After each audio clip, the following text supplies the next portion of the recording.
Before I get into what I'm about to tell you, I want to be upfront about something. I'm not the kind of man who tells ghost stories. I'm not the kind of man who leaves lights on at night or who jumps at shadows or who believes that the dead have any business walking around among the living. I've spent the better part of 31 years driving long-haul routes across the American Midwest, and in that time, I've seen things that could unsettle a weaker man. Pileups that looked like war zones, animals torn apart on the highway at 3 in the morning, storms so violent they turned the sky the color of a bruise. None of that ever shook me the way that night on Route 9 did. My name is Thomas Garfield. I'm 54 years old, and I've been a truck driver since I was 23. I got into it because my uncle needed someone to ride shotgun on a delivery to Memphis, and somewhere between St. Louis and the Tennessee border, I fell in love with the road. I've been with Carlin Freight out of Indianapolis for the last 19 years, and before that, I worked a short stint with 2 other companies I'd rather not name, because one of them is still in litigation and I don't need that particular headache finding me again. I mention all of this because I want you to understand that I'm a professional. I'm not some nervous kid on his first solo run. I know the roads. I know what exhaustion does to the mind. I know the difference between a real thing and a thing that tiredness invents. What happened on Route 9 was real.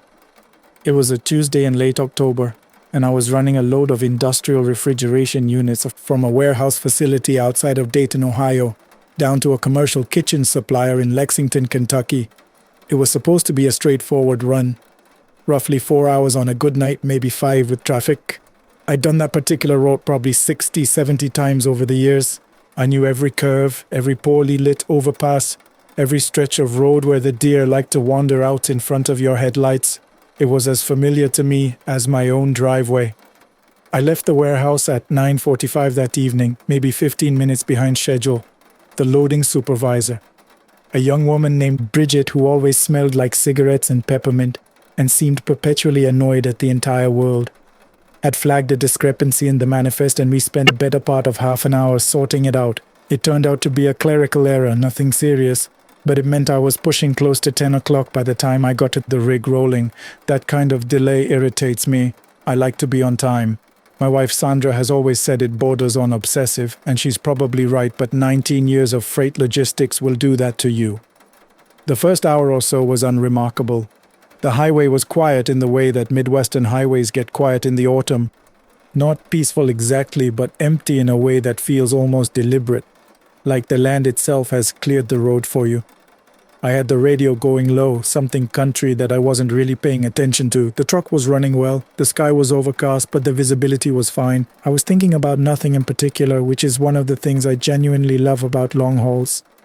That particular quality of mental silence you can only get when the road stretches out ahead of you and there's nowhere else on earth you're supposed to be. That silence ended somewhere around the 50-mile mark, when I came around a bend and saw a figure standing at the edge of the shoulder. I want to be precise about what I saw because I've gone back over it in my mind hundreds of times since then, and I want to get the details right. It was a man. At least it appeared to be a man from the shape of it. He was standing perfectly still at the edge of the road, facing outward toward the dark fields, not toward the highway. He wasn't waving his arms or making any kind of gesture that would suggest he was hitchhiking or in distress. He was just standing there completely motionless with his back to me. He was wearing a dark jacket and light-colored pants, and his hands were at his sides. The thing that struck me first wasn't the strangeness of seeing someone standing at the roadside at 11 o'clock on a Tuesday night, though that was strange enough. What struck me was how still he was. Not just still the way a person is still when they're waiting. Still the way a thing is still when it doesn't breathe. I passed him and looked in my side mirror, and he was still standing there, perfectly motionless, growing smaller as the distance between us increased. I told myself it was probably some local guy who'd had car trouble and was waiting for a tow. Maybe he'd already called someone and just stepped off the road for a moment. I told myself this very firmly and turned my attention back to the road ahead. But about 3 miles later I saw him again.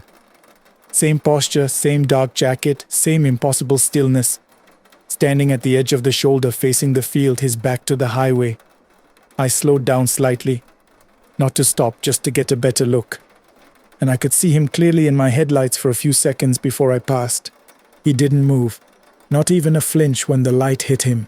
I watched him in the mirror again until he disappeared, and I had to consciously stop myself from gripping the steering wheel any harder than I already was.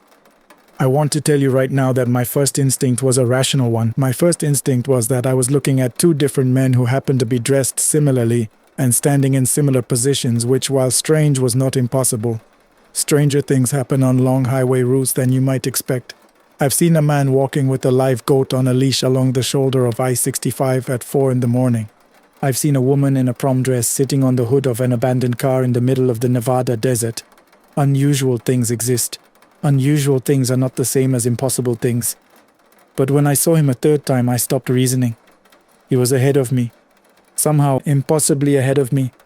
Standing not at the shoulder this time, but in the center of the right lane, still facing away. Still completely motionless. I hit my brakes hard enough to feel the load shift in the trailer behind me, and I leaned on the horn. The sound exploded through the night air, and I watched him, waiting for him to flinch, to run, to fall, to do anything at all that a living person standing in the path of a 50,000-pound truck at highway speed would do when that truck's horn sounded 30 yards behind them. He didn't move. I swerved into the left lane. I cleared him by what felt like inches. I watched in my mirror. And I want you to understand that I was watching very carefully by this point, my eyes darting between the road ahead and the mirror with a frantic urgency that I've only ever felt in the worst moments of my career. And the figure was still standing there in the right lane, still not moving, already receding into the dark behind me. I pulled over at the first wide shoulder I found and sat with the engine running and my hazard lights flashing for what I later estimated to be about 12 minutes. My hands were shaking. I'm not embarrassed to tell you that. I'm a 54-year-old man who has driven through ice storms and flash floods and bridge closures, and I sat on that shoulder shaking like I'd been pulled out of a frozen lake. I called Sandra. It was close to midnight, but she picked up on the second ring the way she always does when I'm on the road late, because she sleeps light and she worries more than she admits to. There's someone on the road, I told her. A man, on Route 9. I've passed him 3 times. She was quiet for a moment. What do you mean you've passed him 3 times? I mean I passed him, then he was ahead of me. Then I passed him again, then he was in the road. Another silence. Tommy. She only calls me Tommy when she's genuinely concerned. Are you okay? Do you need me to call someone? I'm okay, I said, which was mostly a lie. I'm okay, I just needed to hear your voice. I sat there until the shaking stopped. Then I got back on the road. I drove the rest of the way to Lexington with every light in the cab on. Ceiling light, dashboard lights, everything. The way a child might sleep with the hallway light burning. I'm aware of how that sounds. I don't particularly care. I didn't see the figure again. The delivery went through without incident. I signed the paperwork, exchanged a few words with the receiving manager about the Bengals season. They were having another disappointing year, and got back in the truck and drove home. But I want to tell you the part that keeps me up at night, because it isn't the figure on the road. Strange things happen on highways. I've made peace with that. What I haven't made peace with is what I found when I got home.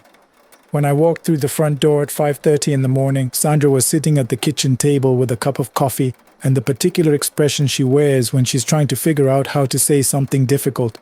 She asked me to sit down. I sat down.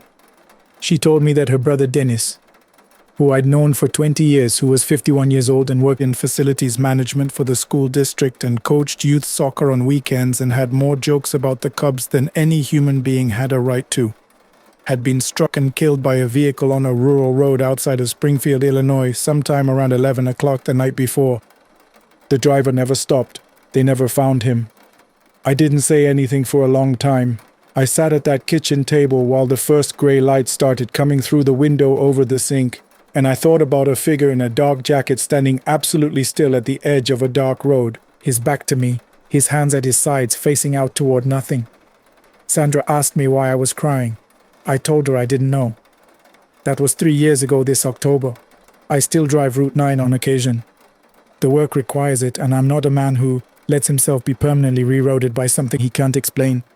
But I always drive that stretch a little slower than I used to, and I keep both hands on the wheel, and I never, not once, look in the mirror when I'm past a certain mile marker. Some things you're better off not seeing twice. Mr. Williams. I've told this story to 3 people in my life, and my wife is one of them. I don't know what's on that road, and I've stopped trying to figure it out. I just know what I saw. I hope that's enough. TG. Something in the water. There are things in this world that no reasonable person should ever have to explain to someone else. Not because they're shameful and not because they're beyond words, but because the moment you start talking, you can see it in the other person's eyes. That slow shift from polite attention to quiet doubt, and then you stop mid-sentence and you say never mind and change the subject to something safe, like the weather or a sports score. I told myself for years I would never share what happened to me on Route 9, on the stretch they call Millhaven Corridor, in the fall of 2011. But here I am. Good evening, Mr. Williams, and good evening to everyone in this community who takes the time to sit and listen to these stories. My name is Raymond Price. I'm 61 years old, and for 32 of those years I worked as a long-haul freight driver, mostly through the interior of this country, hauling everything from agricultural equipment to pharmaceutical shipments to things I was never told the specifics of and learned quickly not to ask about. I retired 2 years ago. My wife threw me a party in our backyard. My daughter made a cake. My knees hurt every morning when I stand up from bed. Life is good. Genuinely good. And I think a part of the reason I can say that is because of what I'm about to tell you. You have to understand something about long-haul driving before I get into it. After enough years behind the wheel, you stop being afraid of the road. Not in a reckless way. I never drove tired, never drove distracted, never pushed past my limit when the conditions were bad. But the fear that most people associate with dark highways and empty stretches of nothing, that fear dissolves after a few thousand miles. The road becomes familiar. It becomes in a strange way comfortable. That comfort is what made what happened on Route 9 so disorienting, because it didn't feel like a place that should produce that kind of fear. I had driven Millhaven Corridor probably 40 times over the years. It was a 4-hour stretch of mostly flat terrain, some farmland on either side, a few grain silos, a river that ran parallel to the road for about 12 miles before bending away to the south. Nothing special, nothing remarkable. The night it happened, I was carrying a partial load of industrial piping destined for a construction depot outside of Harwich. It was late October, a Thursday, and I remember thinking as I pulled out of the last fuel stop that I'd be home by Saturday morning in time to watch my grandson's football game. Small thoughts, normal thoughts, the kind that fill a man's head when he's comfortable and the road ahead is familiar. I was about 2 hours into the corridor when I noticed the river. This sounds like nothing. And honestly, on any other night it would have been nothing but the river. And I want to be precise here because I've thought about this many, many times. The river was wrong. Not flooded, not frozen, not any condition I could explain with weather or season. It was moving backward. I know how that sounds. I slowed down without thinking, the way you slow down when something near the road catches your eye, and I looked at that water and it was absolutely moving in the opposite direction from how it always moved. North, where it had always gone south. I told myself it was a trick of the headlights.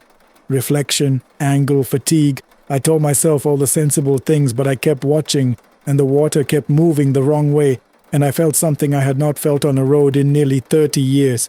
I felt genuinely afraid. I picked up speed. I told myself not to be an old fool. About 10 minutes later, I saw the man standing at the edge of the road. He was on the shoulder, not in the lane, so there was no danger of hitting him. He was just standing there with his back to the road, facing the river. He was wearing what looked like work clothes, a canvas jacket, dark pants, heavy boots. The kind of clothes I myself wore on cold mornings. There was nothing visually alarming about him, but something told me not to stop. Every instinct I have. And after 32 years on the road, you develop instincts that are difficult to explain to people who haven't been behind the wheel. Every instinct said, "Keep moving, Raymond." And I listened to it. I drove past the man and I did not stop. I watched him in my side mirror as I passed. He didn't turn around. He didn't move at all. He just stood there at the edge of the road looking at the water. I don't know how long it was before I heard the voice. Maybe 5 minutes, maybe less. It came through clearly, and I want to be honest with you about this because I know how it sounds. It came from the passenger seat. I was alone in the cab. It wasn't a frightening voice. I want to say that clearly because I know the story I'm telling and I know where your mind goes. It wasn't a growl. It wasn't a whisper designed to terrify. It was a calm, tired voice, like a man who has been trying to say something for a long time and is finally getting the chance. It said, "You should have looked at the water longer," I said, and I'm almost embarrassed by how steady my voice was. I said, "What's at the water?" There was a pause, long enough that I thought perhaps I had imagined the whole thing, that fatigue had finally caught up with me after all these years.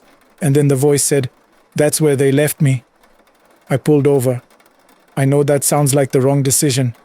Every instinct I described a moment ago was now screaming at me to keep driving, to put distance between myself and that stretch of road, to call my wife and hear her voice and think about the football game on Saturday. But something in the quality of that voice, that exhaustion, that resignation, I couldn't keep moving. I simply couldn't. I sat in the cab with my hazard lights on and I said, to no one I could see, "Who are you?" No answer. I said, "How long have you been here?" The cab was silent. My hazard lights clicked. The river was out there in the dark, going the wrong direction. Then, long enough that I don't remember what cold feels like. I'm not a religious man in any formal sense. I say that not as a point of pride, but simply as context. What I did next surprised me, and I suspect it would surprise anyone who knows me. I started talking to that voice like it was a person, like it was a colleague sitting across from me in a truck stop diner.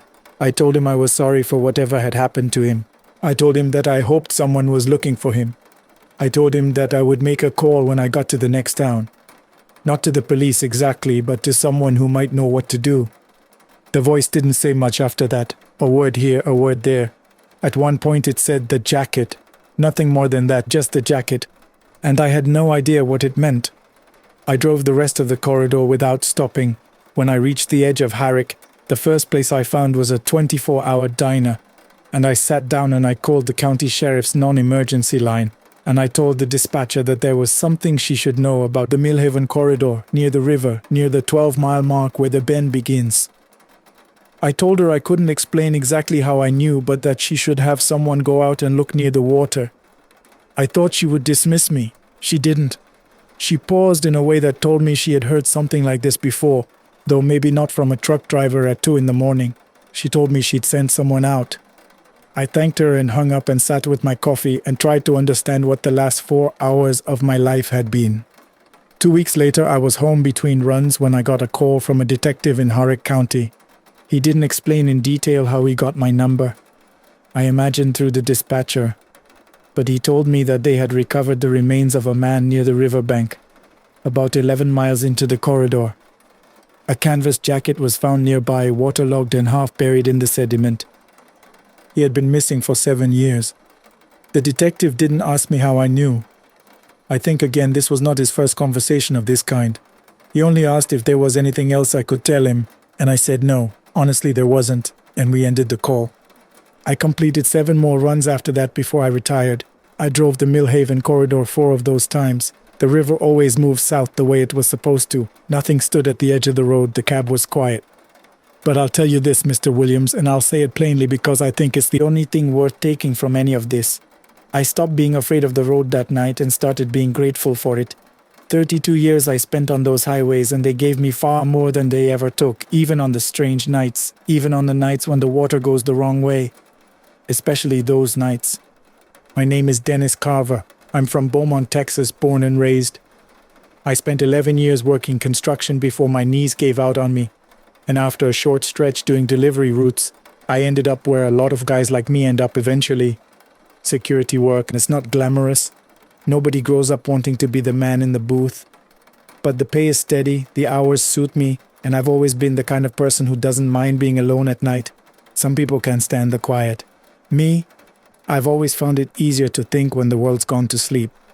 For the past 6 years, I've been employed by Consolidated Asset Protection Services. CAPS, we call it. A mid-sized security contractor based out of Houston. They place guards across a range of facilities, warehouses, office parks, hospital overflow lots, light industrial. I've worked most of them at one point or another, but the assignment I'm writing to you about, Mr. Williams, took place at a facility I'll simply call the Meridian Coal Storage Complex, located off a county road about 40 minutes east of the city. I won't give the exact address. I still have colleagues working there, and I have no desire to cause anyone problems. The facility is a large commercial refrigeration warehouse, 7 buildings in total, arranged in a kind of loose horseshoe around a central loading dock. The company stored perishables, produced mostly some pharmaceutical cold chain, a few contracts with restaurant distributors. During the day the place was lively enough, forklift operators, logistics staff, delivery drivers coming and going, but at night, after the last truck left and the day crew clocked out, it became one of the loneliest places I've ever worked. The refrigeration units ran constantly, a low mechanical hum that never stopped, and when you walked the perimeter in winter, you could see your breath even outside, because the cold somehow seeped through the walls. I was assigned to Gate 3, the northwest entrance, which handled after-hours deliveries and emergency maintenance access. It was a smaller post than the main gate and quieter. On a busy night I might see 3 or 4 vehicles.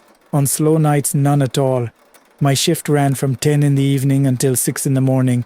8 hours, mostly alone, mostly sitting in a prefabricated booth about the size of a generous closet with a space heater, a logbook, a 2-way radio, and whatever I'd brought to keep myself occupied.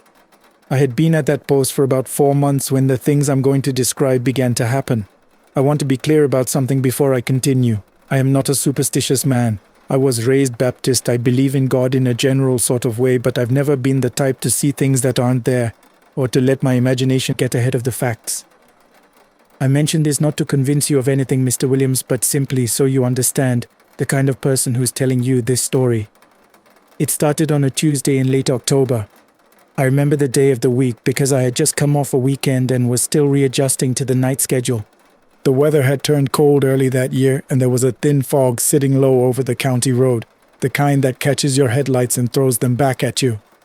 Around 2 in the morning, a sedan pulled up to the gate, dark color, navy or black, it was hard to tell in the fog. It stopped about 10 feet short of the barrier, which was normal. People sometimes hesitated, not sure of the procedure. I picked up my flashlight, stepped out of the booth, and walked toward the vehicle. The driver's window came down before I reached it. The man behind the wheel was perhaps 60 years old, well dressed in a dark coat and collared shirt. He had silver hair, cut short and neatly combed, and wire-rimmed glasses. He had the kind of face that made you think of a retired professor or a family doctor. Dignified, calm, a little tired, he handed me a clipboard through the window without saying anything. On it was a standard maintenance authorization form, filled out completely and signed, with a company stamp and a vehicle ID that matched the sedan's plate. Everything was in order. I've processed hundreds of these forms. This one looked right. "You're here for the compressor unit in Building 4?" I asked, reading from the form. "That's right," he said. His voice was quiet, precise, not unfriendly but not warm either. The voice of someone who had done this many times and saw no particular reason for small talk. I logged the vehicle, lifted the barrier, and watched the sedan pull through. The taillights moved slowly through the mist toward Building 4, which was the farthest structure from the gate, maybe 300 yards away. I noted the time, 2:17 a.m., in the logbook, returned to my booth and went back to the book I'd been reading. I thought nothing of it. Around 4 in the morning, I realized the vehicle still hadn't come back out. This wasn't necessarily alarming. Maintenance calls could run long, especially if the issue turned out to be more complicated than the work order described. I'd had contractors stay until 5, even 6 o'clock, so I didn't act immediately. I noted the time in my logbook and kept an eye on the access road. By 5:30, with dawn still a ways off and the fog thicker than ever, I called over the radio to the roving guard, a man named Terrence who covered the interior perimeter on a golf cart. I asked him to swing by Building 4 and check on a maintenance contractor. Terrence came back to me about 10 minutes later. "There's nobody at Building 4, he said. "No vehicle, no equipment, nothing, all locked up." I told him to check the surrounding buildings as well. He did, same result. I went over my logbook again. Vehicle in at 2:17, no record of departure. The sedan had driven into the facility and hadn't come out. There was only one gate on the northwest side. No secondary exits, no perimeter gaps that a vehicle could have passed through without going past my booth. I had been in my seat, or just outside it, for the entire shift. I had not left the gate area for more than 3 minutes at any point. When my supervisor arrived at 6 for the shift handover, I told him what had happened. He was a practical man named Howard, 10 years with the company, not given to dramatics. He looked at my logbook, checked the maintenance schedule, and told me there was no work order for Building 4 that night. There had been no scheduled maintenance. He pulled up the vendor authorization database on his tablet and searched the company name listed on the clipboard form. The company didn't exist. Howard spent the better part of an hour trying to trace the authorization. The phone number on the form went to a disconnected line. The stamp looked legitimate but didn't match any vendor in the system. The plate number I had logged came back after he ran it through the company's contact at the county records office as registered to a vehicle that had been junked and crushed at a salvage yard in Pasadena, Texas, nearly 4 years earlier. He wasn't angry with me, he was thorough, systematic the way he always was, but underneath the routine I could see that he was unsettled. Before he left, he told me to write up a full incident report, and mentioned, almost as an afterthought, that I should let him know if anything similar happened again. "Has it happened before?" I asked. He was quiet for a moment, then he said, "Fill out the report, Dennis." I told myself the most reasonable explanation was the right one.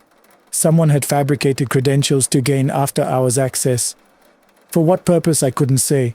Maybe to steal something from inside Building 4. Maybe to conduct some kind of unauthorized inspection. It happened with large facilities. The vehicle must have exited while I was briefly distracted and I had simply missed it. Memory is imperfect, attention drifts. I told myself this for several weeks, and nothing unusual happened, so it was easy to believe. Then, on a Thursday night in the first week of December, the same sedan appeared at Gate 3 again.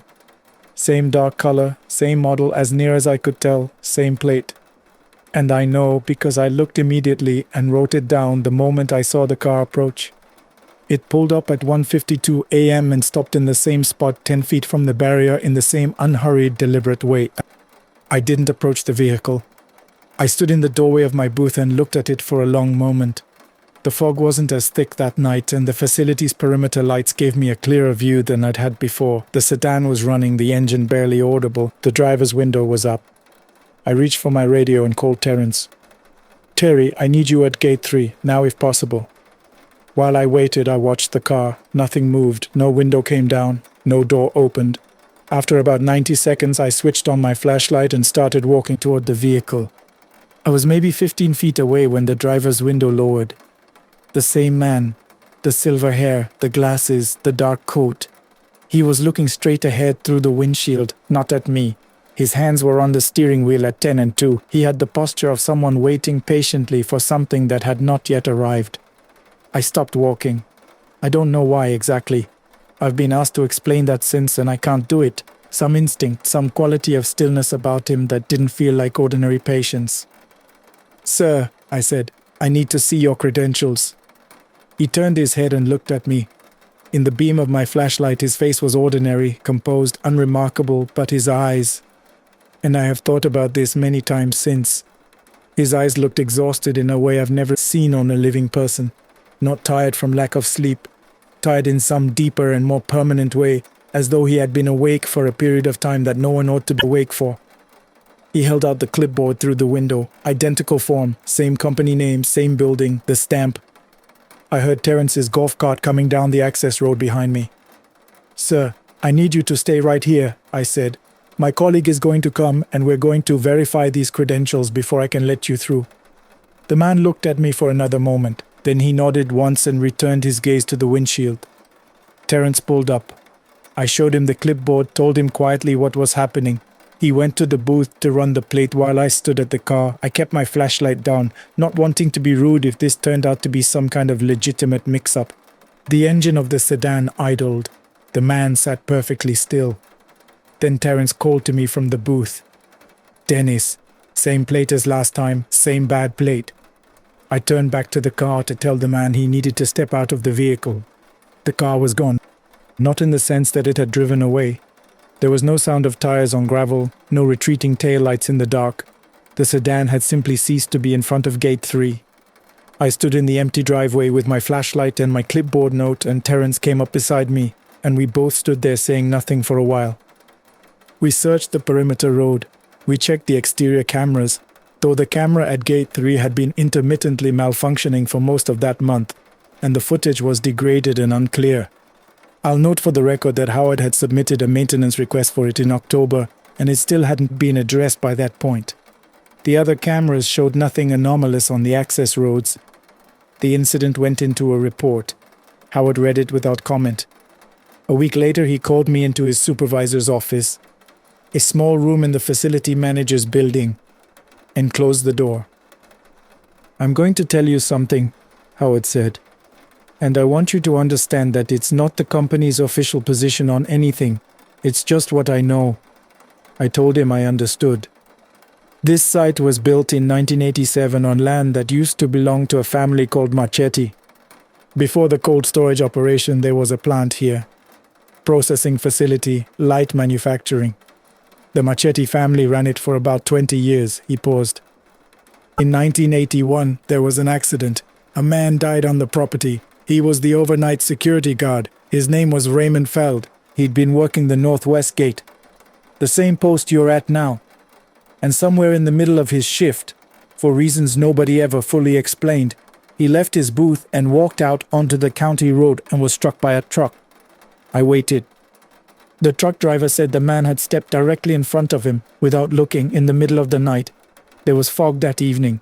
The driver never saw him until it was too late. Howard folded his hands on the desk. Raymond Feld was 61 years old. He had worked that gate for 9 years. He had a daughter in Austin. He was 11 months from retirement. I thought about the man in the sedan, the silver hair, the exhausted eyes, the dark coat. "I'm not saying it's him," Howard said quickly, reading something in my expression. "I'm not saying anything is anything. What I'm saying is that you're not the first guard to log a vehicle at Gate 3 with bad credentials. It's happened 4 times in the years I've been here, always at night, always in the winter months, always between 1 and 3 in the morning." He looked at the incident report on his desk. "The vehicle is always a dark sedan. The driver is always an older man." "What happened to the other guards?" I asked. "They're fine," Howard said. "Nothing happened to them." He paused. "One of them quit shortly after. He said he didn't want to work nights anymore. The others stayed on. One of them is still at the facility on a different post." I asked who it was. Howard shook his head. "I'd rather not say. He's put it behind him, and I'd like to respect that." He leaned back in his chair. "Look, Dennis, you are a good guard. You follow procedure, you keep clean logs, you don't give me any trouble. I'm not going to pretend I have an explanation for what you've experienced, because I don't, but I will tell you what I told the others. Do your job, document what you see. Don't go out onto that county road after a vehicle, and don't let whatever this is get inside your head." He said the last part the way people say things when they know it's already inside your head. I stayed on at Gate 3 for another 8 months after that. I can tell you that the sedan appeared one more time in February, on a night so cold the de-icer on the barrier mechanism had frozen up and I was trying to get it working when I heard the crunch of tires on gravel behind me.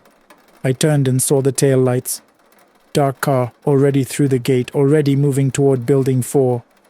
And I understood then that whatever it was, it didn't need me to lift the barrier. I logged it. I called Howard. I did not go after it. When Terrence did his 4 o'clock rounds, Building 4 was empty and undisturbed, as it always was. I've thought about Raymond Feld more than I expected to. I looked him up after my conversation with Howard.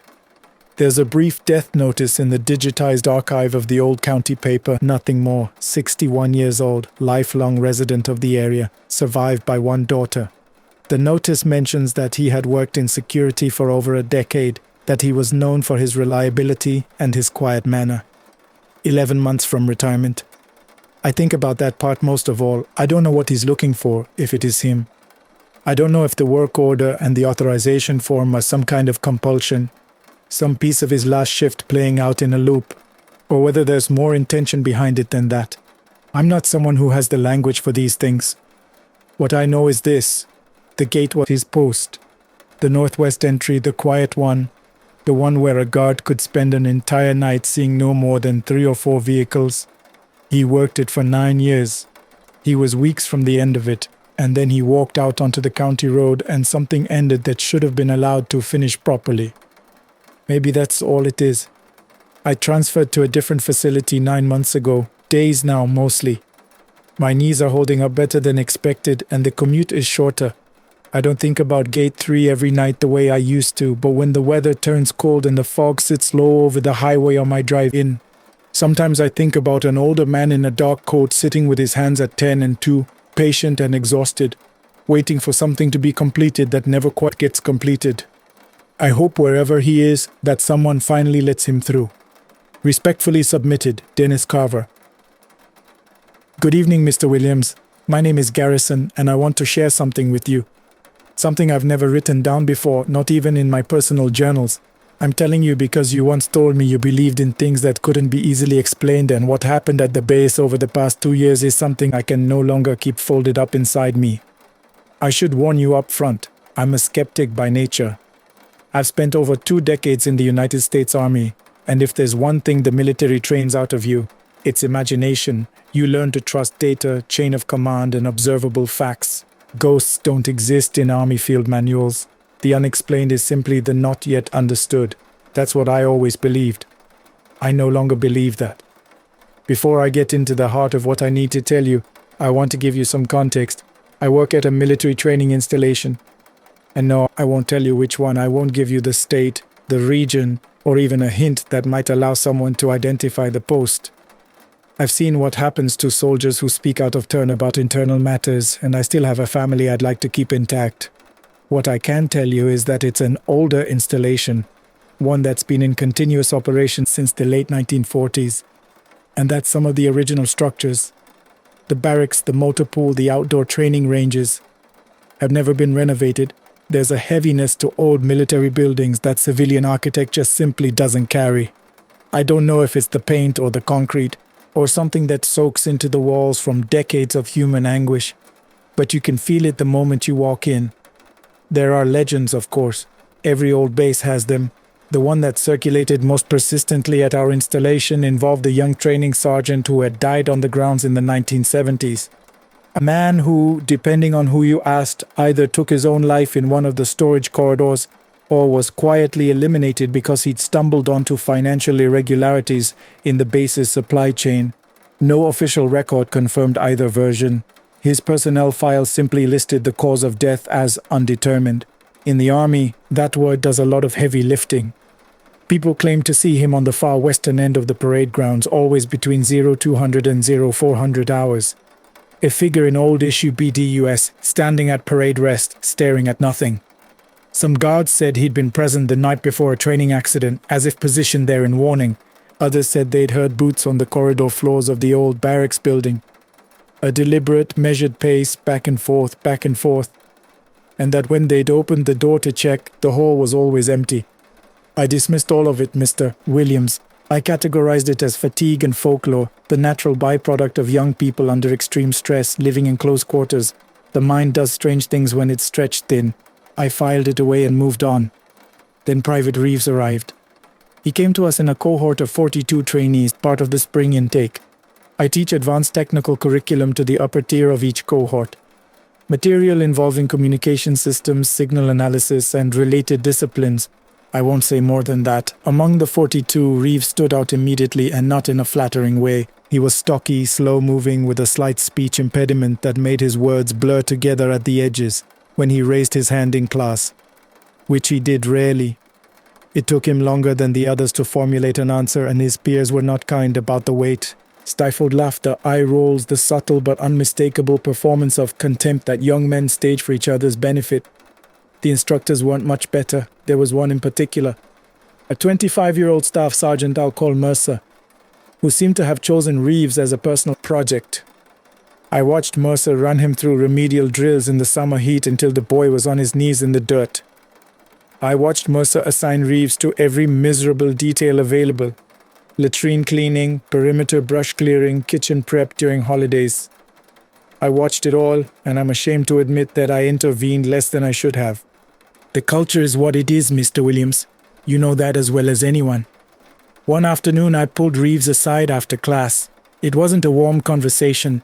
I told him plainly that I respected his endurance, but that he might want to consider whether this life was genuinely suited to him. I told him there was no dishonor in recognizing a poor fit. He looked at the floor while I spoke, and when I finished, he looked up slowly. "My grandfather served, sir," he said. "He was a Kisan. He died before I was born, but my dad said he always wanted someone to carry it forward. I promised my dad before he passed. I'm staying, sir. I didn't say anything else. What could I say? Several weeks later, there was an accident on the vertical obstacle course. A 10-foot rope wall that trainees use for timed climbs. Reeves fell. The harness attachment had failed, and he dropped hard, landing wrong, his left shoulder shattering on impact, his head striking the edge of a wooden platform brace on the way down. He was unconscious when the medics reached him. The pulse surgeon told us later it was a moderate traumatic brain injury, and that the next 48 hours would be critical. An internal review was ordered. I conducted most of it myself, and what I found made me cold. The harness hadn't simply failed. It had been tampered with. Someone had partially cut through the main load-bearing strap with something small and precise, leaving just enough integrity that it would hold through the initial inspection but fail under sustained weight. I pushed hard on Mercer. I pushed on his immediate associates. Eventually, under separate questioning, 2 of them confirmed that Mercer had arranged it. His stated reasoning: Reeves was a liability. He slowed every group exercise, undermined team scores, embarrassed the cohort. He needed to go. I had Mercer and his accomplices removed from the installation within the week. Command supported it without hesitation, which surprised me. But Reeves was in a hospital bed with a fractured shoulder and a bleed in his brain, and justice, however swift, didn't fix that. He was gone for 11 weeks. When he came back, Mr. Williams, and I want you to understand that I'm choosing my words very carefully here, he was not the same person who had left. Not in the ordinary way that trauma changes people. I've seen plenty of that. Soldiers come back from injuries quieter, more brittle, sometimes angrier, sometimes softer. The change is recognizable. What happened with Reeves was something different. His speech impediment was almost entirely gone. Not reduced. Gone. He spoke in clear, measured sentences, his words precisely chosen.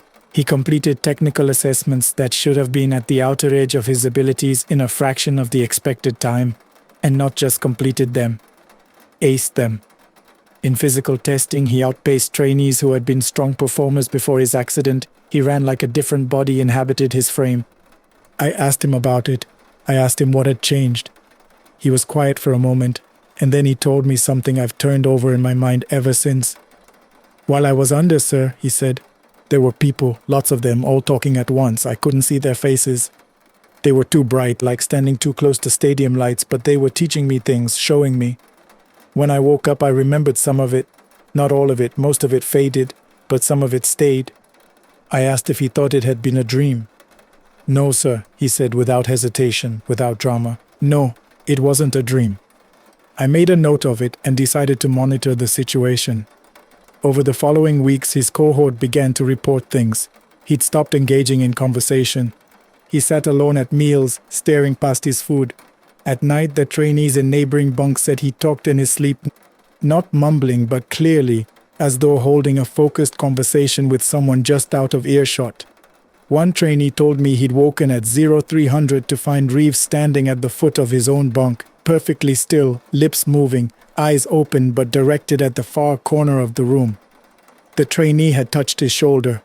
Reeves had startled violently, and when he turned around, he was crying. They won't leave me alone, he said. I can't sleep anymore. They keep telling me to do things I don't want to do. There was another incident, a cleaning detail. Reeves had been disassembling his service weapon at the workbench when a fellow trainee approached it to ask him something routine. Reeves had flinched so severely that he swung the weapon's lower receiver toward the trainee's head. The chamber was empty, but only because we have strict protocols about live rounds in the cleaning room. Otherwise, Mr. Williams, we might have had a very different situation on our hands.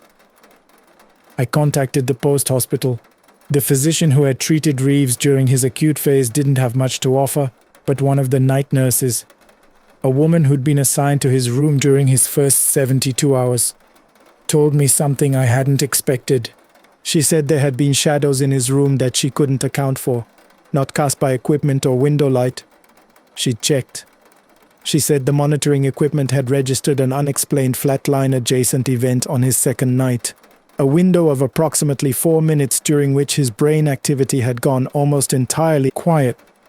Not a clinical death, Something else, something the attending physician had attributed to instrument error and logged accordingly. She said that when he woke from it, his eyes were open before his consciousness was. She'd been in the room when it happened.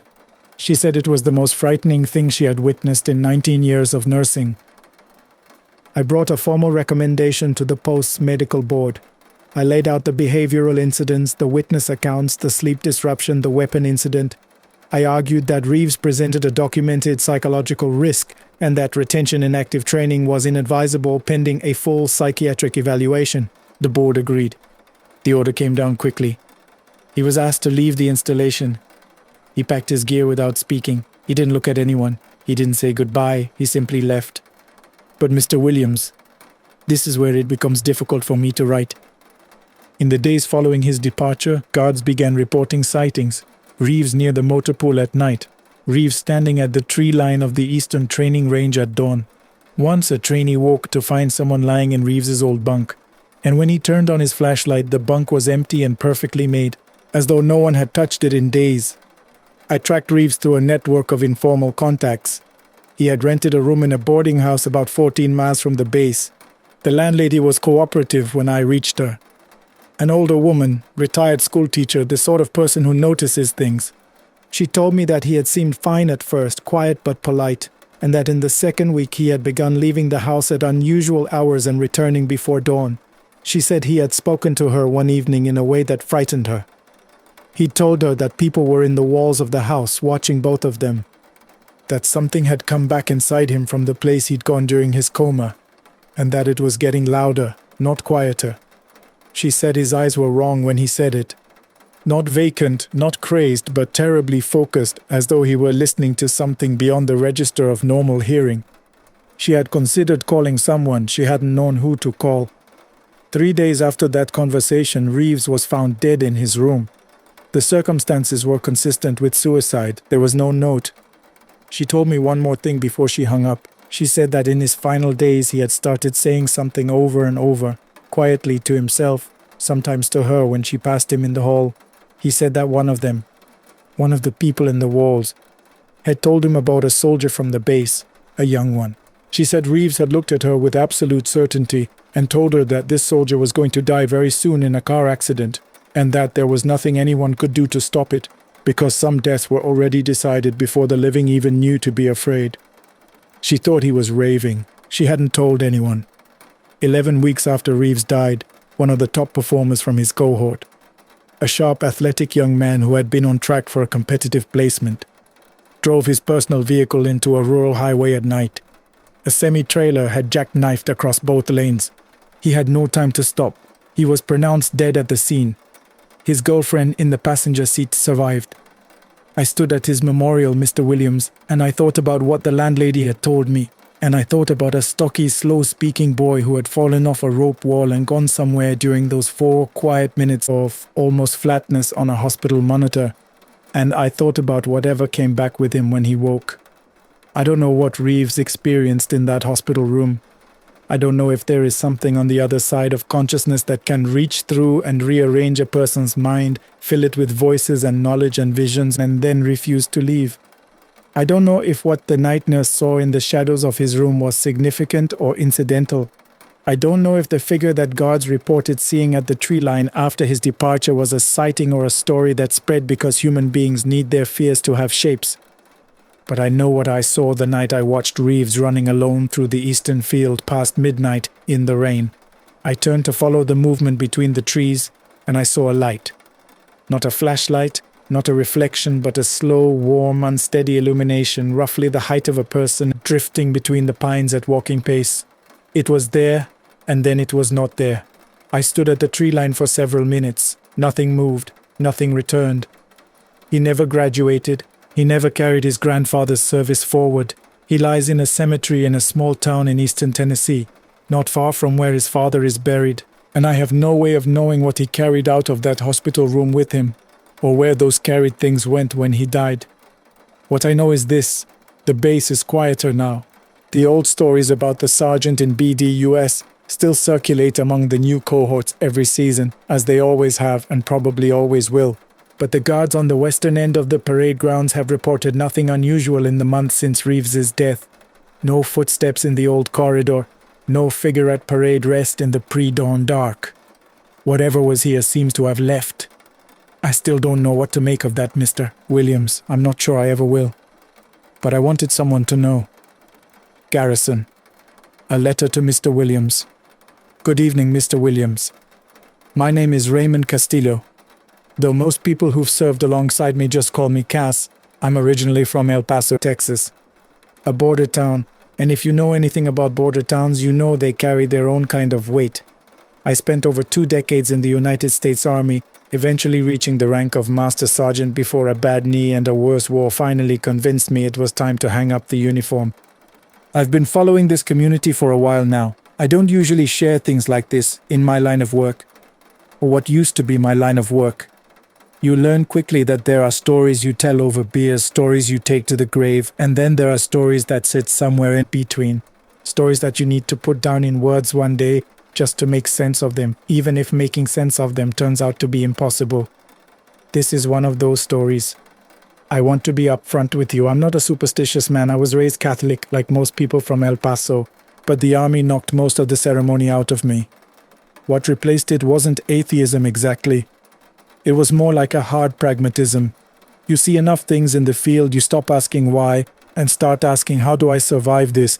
I tell you this because I want you to understand that what I'm about to describe isn't the product of a fearful mind or a religious imagination.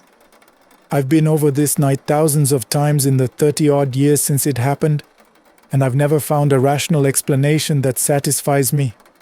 This was 1993. We were in Panama. Or rather, we were operating near the Darien Gap, which sits on the border between Panama and Colombia. If you're not familiar with the Darien, it's essentially one of the most inhospitable stretches of jungle on the Western Hemisphere. No roads, no infrastructure, dense, wet, relentless vegetation that closes in on you from every angle. During the day, the heat is a physical thing, like a hand pressed down on the back of your neck. At night, the sounds the jungle makes are unlike anything I've heard before or since.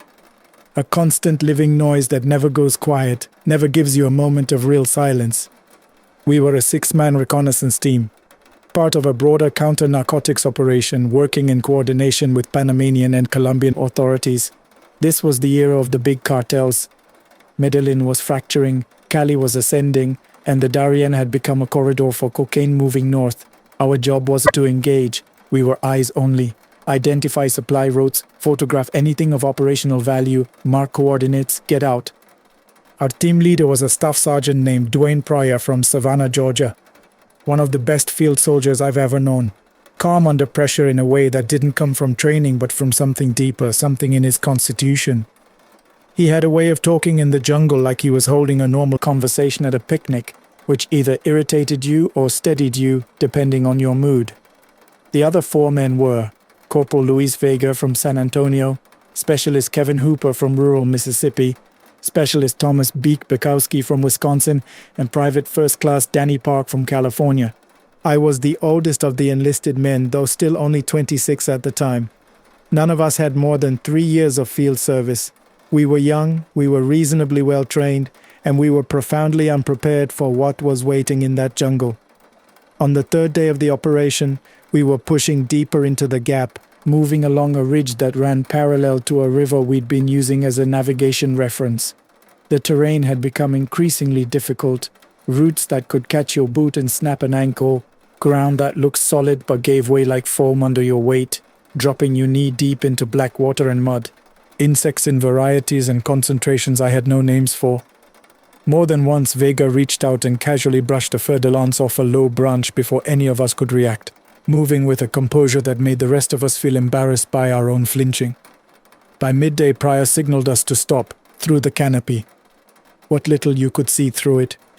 There was smoke. Not the grey-white smoke of a cooking fire, but something thicker, more settled, like a fire that had been burning for hours. He checked the map, checked his compass, and gestured for us to approach from the south. What we found was a settlement, and I use that word loosely. It was more of a scattering of structures, 8 or 9 buildings at most. assembled from timber, corrugated iron scraps, and in some cases nothing more than heavy canvas sheeting. The kind of place that doesn't appear on any map and wouldn't survive a hard storm. The jungle pressed in from every side with such insistence that it felt less like the village had been built in the forest and more like the forest had simply allowed the village to exist, temporarily at its discretion. People were there, 15, maybe 20 of them, women cooking over an open fire, men working with machetes, clearing brush from a small plot of earth, children, and this is what I remember most clearly, playing in the mud without any particular expression on their faces.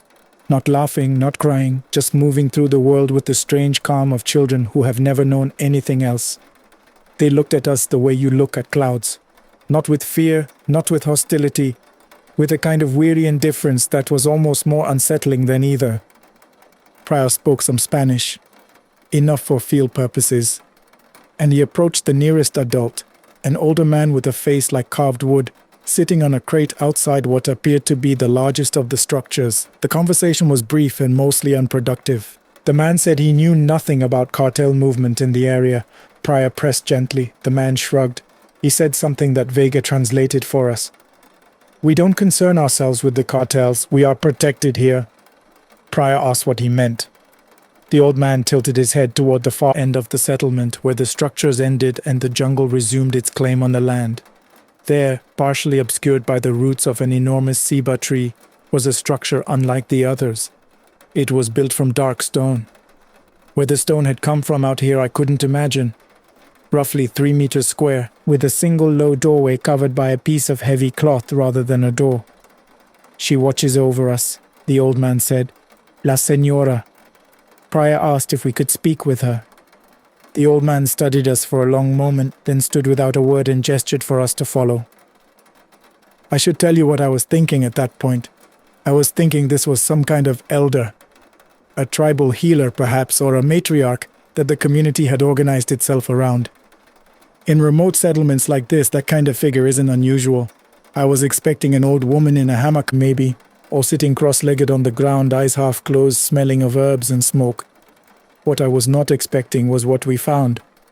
The old man lifted the cloth aside and ducked through the low doorway. We followed one by one into the darkness. The interior was small. We barely fit, the 6 of us and the guide. It smelled of earth and something older than earth, something I've never been able to name. There was no light source that I could identify, yet the space wasn't completely dark. There was a kind of grey ambient quality to the air, as though the stone itself was faintly luminous. Against the far wall was what I can only describe as a stone platform, roughly the size and shape of a narrow bed, and on that platform lay something that my eyes refused at first to process as a human being. She was ancient in a way that moved beyond age into a different category entirely. Her body was skeletal. Not thin, not frail, but genuinely skeletal, as though the flesh had been slowly withdrawing from the bones for decades, leaving only a papery covering of dry, greyish skin pulled tight over the underlying structure.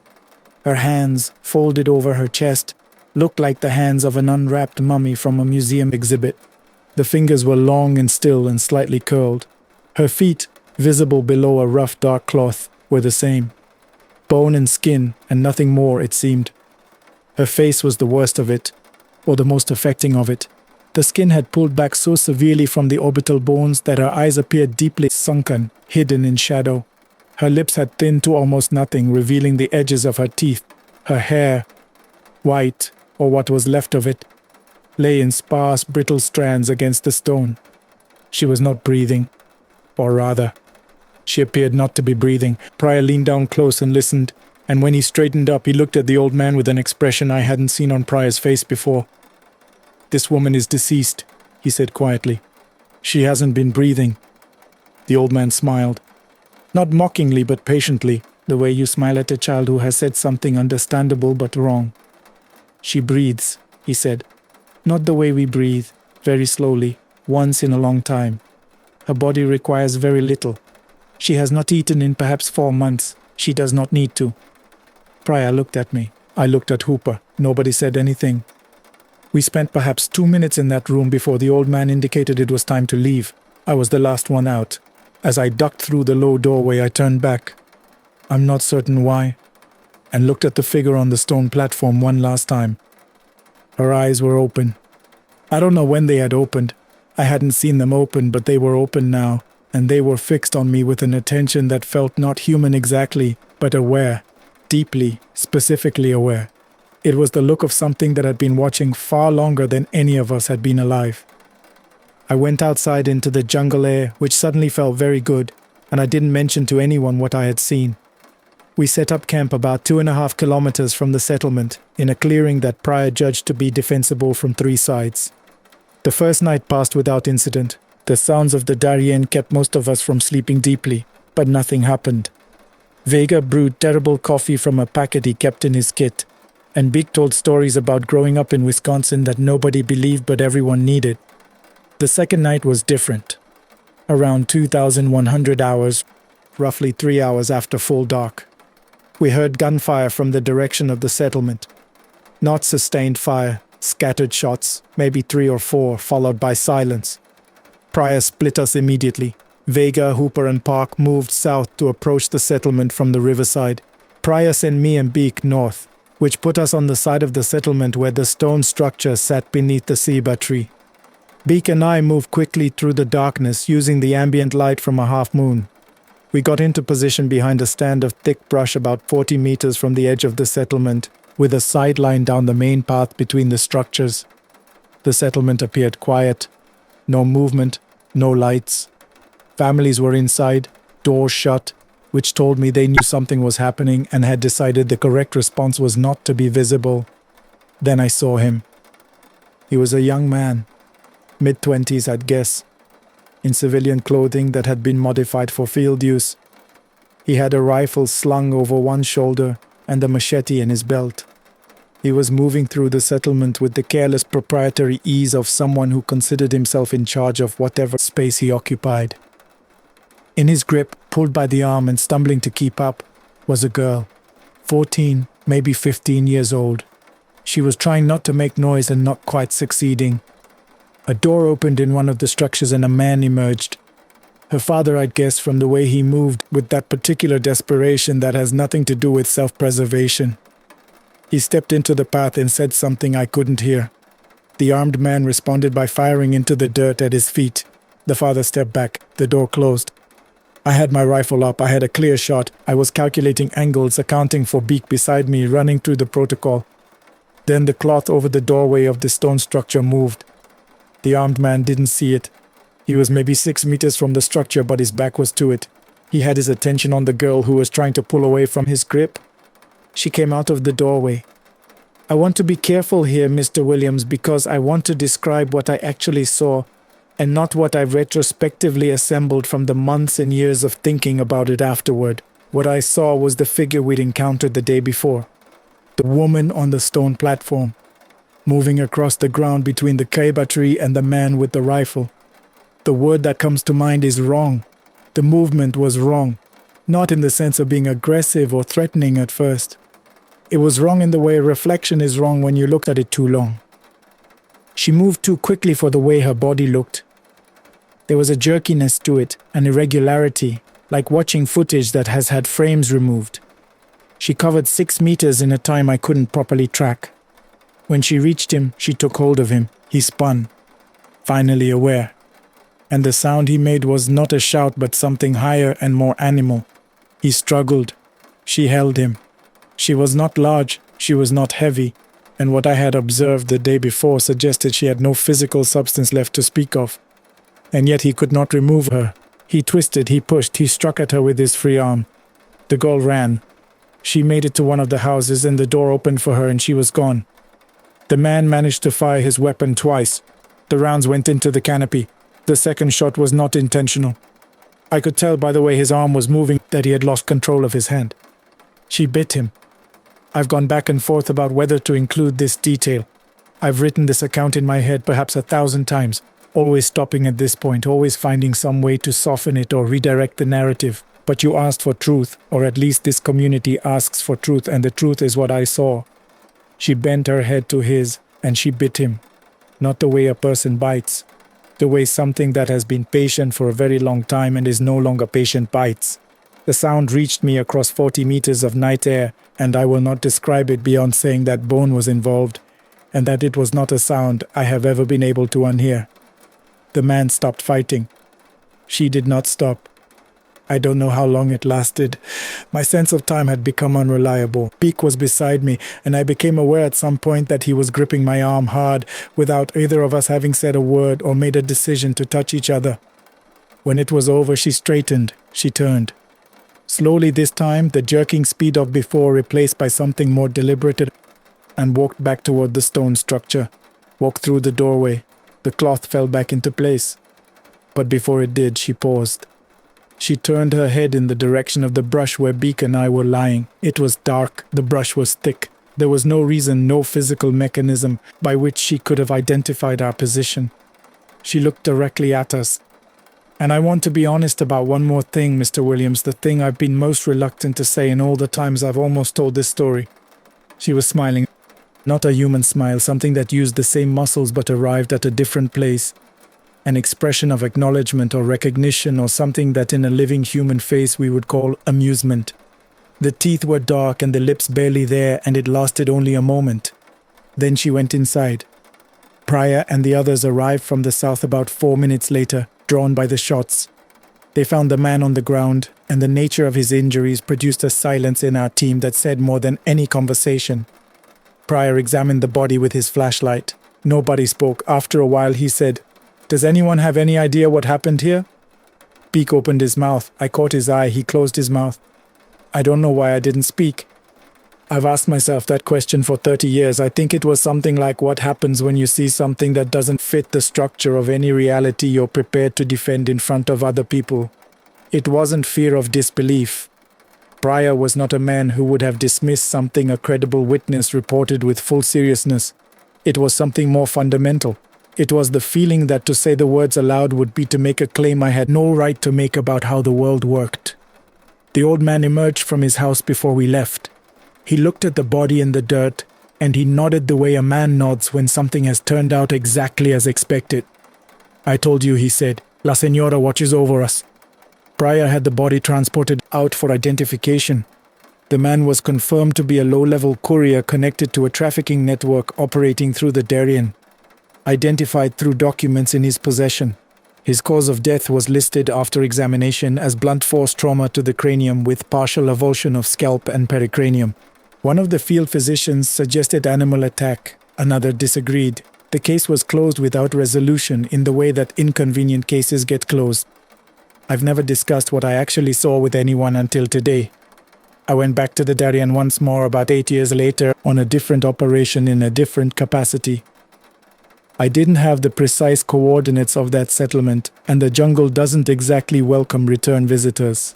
I never found it. I don't know whether it still exists, whether the families are still there, whether the stone structure under the ceiba tree is still standing. But I think about her sometimes, that figure.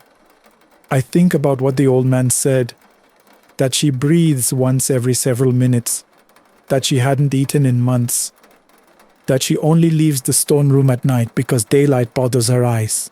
I think about the speed of her across that dark ground and the strength in those skeletal hands and the deliberate way she turned back toward the doorway before she went inside, as though she wanted me to see, as though she'd always known I was there, as though she had been waiting in that small dark room for exactly this kind of night.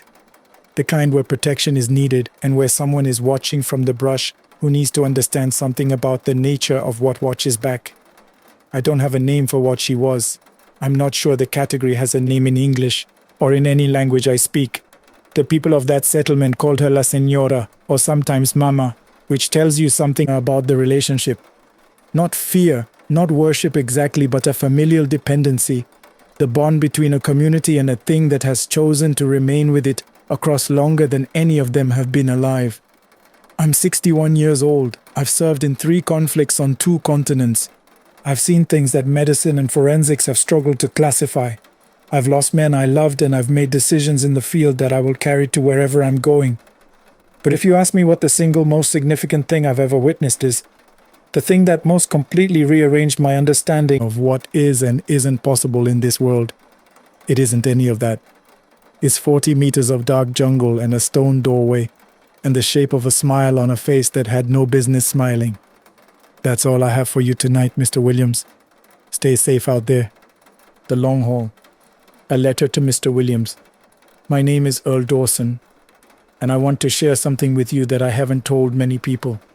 Not because I'm ashamed of it, but because most folks don't believe it when they hear it. I've been driving long-haul trucks since I was 22 years old, and I'm 56 now. I've spent more of my life on interstates and back roads than I have in any house. I know the smell of diesel at 3 in the morning. I know what it feels like when the white lines start to blur and the radio isn't enough company anymore. I know America in a way that people who fly everywhere will never understand. From the inside of a cab at 60 miles an hour, watching the country unfold like something God is still drawing. I was born in Odessa, Texas, and that's where I still call home, even though I'm hardly ever there. My wife Sandra, she passed 9 years ago from ovarian cancer. She was 51 years old. I remember the doctor coming out of the room with that look on his face. The one they practice in medical school, I think, because they all look exactly the same when they give you the news. And I remember the sound of the air conditioning unit in that hospital hallway, how loud it suddenly seemed. Sandra was a school teacher. She used to say that the best thing she ever did in her life was raise our son Marcus, and the second best thing was marry me. I don't know if I deserved that ranking, but I wasn't about to argue with her. After she died, it was just Marcus and me. He was 13. I was broken in a way that I don't think you can fully explain to someone who hasn't been through it. You keep functioning. You make breakfast, you pay bills, you show up. But something fundamental inside you has cracked, and you feel it every day. The only thing that kept me from falling apart completely was the boy. He needed me, and so I was there. The problem with being a long-haul driver and a single father is that you can't always be where you need to be. I had a sister in Amarillo who helped when she could, and there were stretches where I left Marcus with her for weeks at a time. But he hated it. He wasn't a difficult child. He was actually remarkably easy, quiet and self-contained. But he hated being away from me. So more often than I should have, I brought him along. I'll be honest with you, I knew it wasn't ideal. The hours were long, the roads could be dangerous, and the inside of a truck cab is not a classroom. But Marcus didn't seem to mind. He'd bring his backpack with his books and his handheld game console, and he'd sit in that passenger seat like it was the most natural thing in the world. We'd drive through New Mexico at sunrise, and he'd press his face against the window and watch the desert go pink and orange, and I'd watch him watching it, and I'd think, maybe this is teaching him something that school never could. He missed a lot of school. He had to repeat a grade twice. I felt guilty about that for years, but Marcus turned out different from what I feared. He turned out curious and adaptable and calm under pressure, and he understood things about the world and about people that his peers seemed to have no idea about. I taught him what I knew: mechanics, geography, basic navigation, how to change a tire, how to read weather in the sky. He taught himself everything else. By the time he was 18, he could hold a conversation on almost any subject, and he had that rare quality of actually listening when other people talked. He'd grown into a strong young man, broad-shouldered like I used to be, with his mother's eyes and her same quiet way of moving through a room without disturbing anything. I noticed that wherever we stopped, rest stops, diners, truck stops, people responded to him, women especially. He was handsome in that uncomplicated, unaware way that only young men can be, the kind that has no idea yet what it does to people. But Marcus wasn't interested. He was focused on his future. He wanted to study civil engineering, wanted to build bridges and roads. I liked that. I liked that he wanted to build things you could stand on. Last spring, he asked to ride with me on a long run I had down through central Louisiana. I had a load of industrial equipment going to a distribution center outside of Lafayette, and the drive was 2 days if I pushed it. Marcus had asked to come along not because he needed a ride anywhere, but because, he said, he missed the road. That meant something to me. That he still wanted to be out there with his old man after all those years. We left on a Tuesday morning in March. The first day was easy. Good weather, light traffic, the kind of driving that almost feels like a reward. Marcus was talking more than usual, which I noticed. He was laughing easily and checking his phone with a kind of quiet anticipation that I recognized. I'd seen it in myself when I was young and Sandra was waiting for me somewhere. After a while I said, "You want to tell me something, son?" He looked at me sideways and smiled. What makes you think that? Because you've smiled at your phone 4 times in the last hour and you haven't told me who's on the other end of it. He laughed at that. A real laugh, not a polite one. And then he told me he'd met a woman named Celeste through an online civil engineering forum of all places. She was 21, from a small community somewhere in the Atchafalaya Basin, and she'd been corresponding with him for about 3 months. She had apparently told him that her family's property was not far from the route I'd be taking, and she'd invited him to visit. She wants me to stop by, he said. Her family has land out there. She says it's beautiful. I asked him how much he knew about her. He said they'd video called a few times, that she seemed warm and intelligent and real. He wasn't defensive about it. He was open, honest, offering the information the way he always did, as though he trusted me to receive it fairly. I'd like to drop off along the way, he said. She gave me directions. I didn't love the idea, but he was 20 years old. I told him to be careful. He showed me the approximate location on the map. A back road that branched off State Highway 190 about 40 miles past Krotz Springs.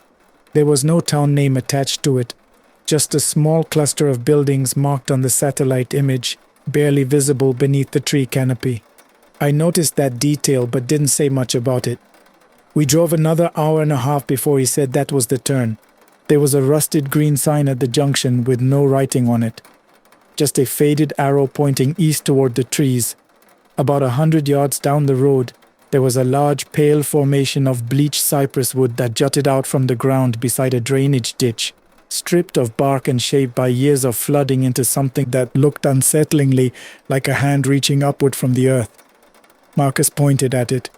She said I'd see something like that. She called it the White Hand. She said it marks the entrance. I sat with the engine idling, looking at that thing.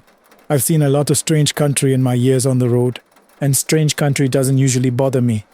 But that formation bothered me. It was the kind of detail that you remember afterward and wish you'd paid more attention to in the moment. I offered to take him the rest of the way in. He declined. He said the road narrowed and he knew I had a schedule. He said Celeste had told him it was only about 1.5 miles in. He'd walk it. He told me he'd text me when he arrived and again when he was heading back out, and that I should stop worrying. We did that thing we'd done since he was small. I reached over and gripped the back of his neck once, brief and firm, the way you hold something you love and are about to let go of. He climbed out of the cab with his backpack and started walking east into the trees, toward whatever was in there. I drove on to Lafayette. I delivered the equipment and sat in the parking lot of a truck stop, eating a sandwich that tasted like nothing. I checked my phone. No message from Marcos. I told myself the cell coverage in the basin was notoriously patchy. I told myself he was fine. I drove around for an hour, running errands I didn't need to run just to have something to do. And then I sat with the engine off and stared at the screen of my phone until the sun started going down and I still hadn't heard anything. At some point a man knocked on the window of my cab. A Cajun fellow older than me, missing a front tooth, with kind eyes and hands that looked like they'd been worked hard for 50 years. He was a local driver waiting on a pickup that was running late. He asked if I was all right. I must have looked the way I felt. I told him where I'd dropped my son, and I described the place. The White Hand. The unmarked road east of Highway 190. He was quiet for a long time after that. Then he said, "That's the Thibodaux settlement. Folks around here used to call them the Swamp Parish. Old family. Been out there since before the Civil War, they say. Kept to themselves, always have. But over the last 15-20 years, they've been bringing people in. People from outside. And not all of them come back out." I asked him what he meant by that. "I mean what I said," he told me flatly. "I've heard stories from people in Breaux Bridge and St. Landry. A girl disappears or a young man. The family reports it, the police go out there, and those people, the Thibodaux, they say they don't know anything, they never saw anyone, and maybe it's true. Maybe some of those people just left on their own. But there's enough stories now that I wouldn't send anyone I cared about in there. Especially not alone, especially not after dark." It was getting dark. The old man looked at me steadily and said, "You going in after him?" "Yes," I said. He nodded. He reached into the front pocket of his flannel shirt and took out a small carved wooden cross on a piece of knotted cord. He pressed it into my hand without ceremony. My wife made this, he said. She's been gone 12 years, but she made it for me when I started driving. Said it would keep me on the road. It has. You take it tonight. I told him I'd return it. He waved his hand like that wasn't the point. I drove back east on 190, faster than I should have, with that cross in my left hand and the steering wheel in my right. The drive took 45 minutes and felt like 4 hours. I turned onto the unmarked road past the White Hand Formation. In my headlights, it looked different than it had in the afternoon. Larger, more deliberate. I don't know what I mean by that exactly, just that it looked like it was waiting for something. The road narrowed after the first quarter mile, and by the time I could see the shapes of buildings through the trees, the brush was scraping both sides of the truck. I found a slightly wider section of road and parked there, left the engine running and the headlights pointing east, and grabbed the heavy flashlight and the iron breaker bar I keep behind my seat. I've carried that bar for 15 years. I've never used it on anything but a stuck wheel hub. I hoped tonight would not be the first exception. The settlement was quiet in a way that felt constructed, not the quiet of an empty place. The quiet of a place where people are deliberately not making sound. There were maybe a dozen structures, all low and dark with covered windows. The ground between them was hard-packed dirt, and in the middle of it there had recently been a fire. I could smell the ash and see the circle of scorched earth, still faintly warm when I passed close to it. At the far edge of the settlement, through a gap in a stand of tupelo trees, I could see light, orange and flickering, and I could hear something. Not music exactly, but rhythm. A low, percussive beat, patient and steady like a heartbeat that wasn't in a hurry, and underneath it, voices, not singing, something more like chanting. I moved toward it. What I saw when I came through those trees is something I've thought about almost every night since. There were perhaps 40 people gathered in a clearing on the far side of a low earthen rise, arranged in a rough circle around a large fire. Several of them wore white garments that looked handmade, loose and long. A few wore animal skins around their shoulders. At the center of the circle, facing the fire, stood a man I can only describe as the officiant. Tall, older, with long grey hair down his back and a necklace of what appeared to be bone and shell. He held a leather-bound book and was reading from it in a voice too low for me to make out words, but in a cadence that felt old. Not performed old, actually old, the way certain places feel like they carry time differently than other places. Around the fire, 3 couples were dancing, or moving together in a way that resembled dancing, slow and synchronized. Their eyes fixed somewhere beyond the fire, beyond the clearing, beyond whatever the rest of us can see. One of those couples was my son. Marcus was moving in a way I had never seen him move. His eyes were open but wrong, glassy, fixed, tracking something that wasn't there. He was holding the hands of a young woman in a white dress with feathers woven into her hair, and he was smiling with his whole face in the way that people sometimes smile in dreams, convinced, complete, untethered from consequence, whatever they'd given him. In food, in drink, I don't know. It had taken him somewhere else. At the edge of the circle, an older woman was holding a dark-colored goat. A teenage boy stood beside her with a shallow clay bowl. The officiant was moving toward the couples one by one. I could see what was coming, and I could not stand there. I stepped out of the trees. "Marcus," I said, not a shout. I was calm in the way you get calm when the fear finishes processing itself, and what's left is just pure intent. "Marcus, come here, we're leaving." 40 faces turned toward me. The officiant stopped moving and looked at me with an expression that was not quite anger and not quite surprise. More like the expression of someone who has been mildly interrupted. He spoke to the circle in that low, unintelligible cadence. Several of the men stepped apart from the group and began moving toward me with a casual purposefulness that was more frightening somehow than if they'd rushed. Marcus had turned. He was looking at me with the glazed confusion of someone trying to identify a familiar object through fog. I said his name again. Something in his face shifted. Not all the way back, but part way, like a lamp dimming in reverse. "Dad, right here, come to me." He took a step toward me and one of the men. Broad, young, quick. Stepped between us and put a hand on Marcus's shoulder. I moved. I crossed the distance between us in about 4 strides with that iron bar raised and said something loud and unambiguous about what would happen if that hand didn't move in the next 2 seconds. The hand moved. I don't know if it was the bar or something in my voice or just the mathematics of a father who has nothing left to lose. The hand moved. I took Marcus by the arm and we walked fast back through the trees. He was stumbling, his coordination badly compromised, leaning into me and asking confused questions that looped back on themselves. I kept one hand on him and the other on the bar, and I kept moving. I could hear footsteps behind us, multiple sets, unhurried, which worried me more than hurrying would have. Then the officiant's voice rose above the others, sharp, commanding. All the footsteps stopped. I didn't stop. We broke out of the trees and came back into the settlement. The covered windows, the ash circle, the hard dirt. The path back to the truck was straight ahead of me. But as we passed the second building on the left, a door opened in front of us and a large man stepped out holding something I couldn't identify in the dark. I raised the flashlight in the bar at the same moment and he shrank back from the light, physically flinched, and we went around him and kept moving. At the edge of the settlement where the path narrowed back toward the road, two men were standing, waiting. The officiant was not among them, but I understood that they were there because he had placed them there. I stopped. Marcus was barely upright against my shoulder. I put my hand in my jacket pocket and closed it around the carved wooden cross the old driver had given me. I'm not a preacher. I'm not a particularly religious man. I've gone to church on Christmas and Easter my whole life, and I've spoken to God exactly the way most people do. In emergencies and in gratitude, briefly and inadequately. But I took that cross out of my pocket and I held it up in the beam of the flashlight, and something happened. One of the two men made a sound. Not words, more like a sudden exhalation, and took a step back. He said something to the other man in a low, rapid voice. Then both of them stepped aside.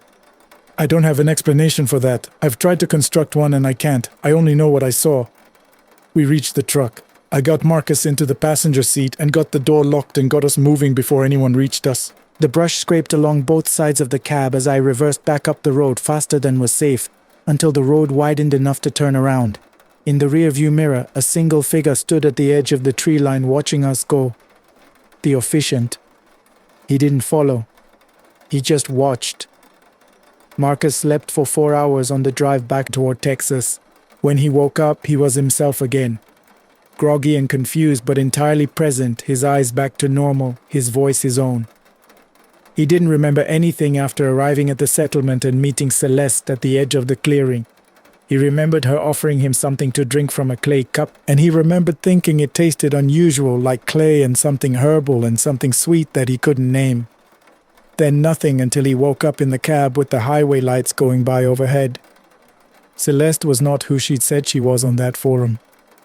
I'm fairly certain she was raised in that settlement, that she'd been placed on that platform specifically to find young men like Marcus, and that what Marcus had with her had never been a real correspondence. It was an invitation. She hasn't contacted him since that night. I filed a report with the Louisiana State Police. They were professional and thorough in their intake of the information. They told me they would investigate. About 6 weeks later, I received a form letter informing me that the inquiry had been closed due to insufficient evidence of criminal activity. Marcus was a legal adult who had traveled voluntarily. There was no record of assault.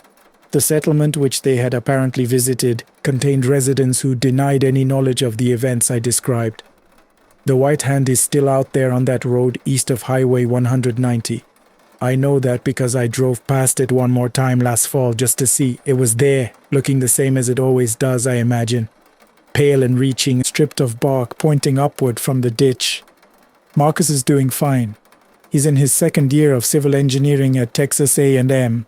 He calls me every Sunday evening and we talk for about 45 minutes, which is the same amount of time we used to spend in comfortable silence when he was a boy riding beside me in the cab.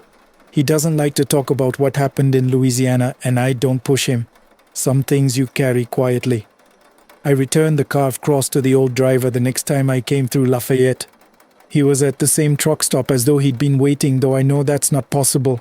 He took it back without surprise, folded it back into his pocket and said only, "I knew you'd bring it back." I asked him what he thought had really happened out there in those trees.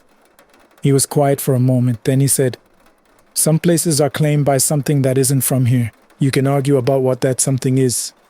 Nature, history, the things people do in the dark for long enough that it sinks into the ground. It doesn't matter what you call it. What matters is that you went in and you came back out and you brought your boy. He went back to his truck. I went back to mine. I've been driving this country for 34 years, Mr. Williams.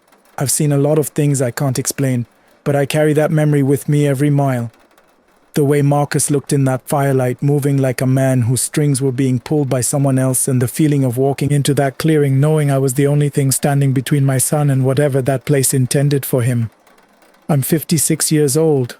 I've got maybe 3 or 4 more years of driving left in me before my back gives out completely, and then I'll retire to Odessa and sit on the porch and watch the flat country that I've spent my life crossing. And I'll be at peace with it. Because Marcus is alive and well, and building the kind of future that Sandra always wanted for him. And I was there that night in March, and I did what needed to be done. That's all you can ever do for your children. Show up, go in, bring them home. I hope this story finds you well, Mr. Williams. Earl Dawson, Odessa, Texas. The last run to Laredo.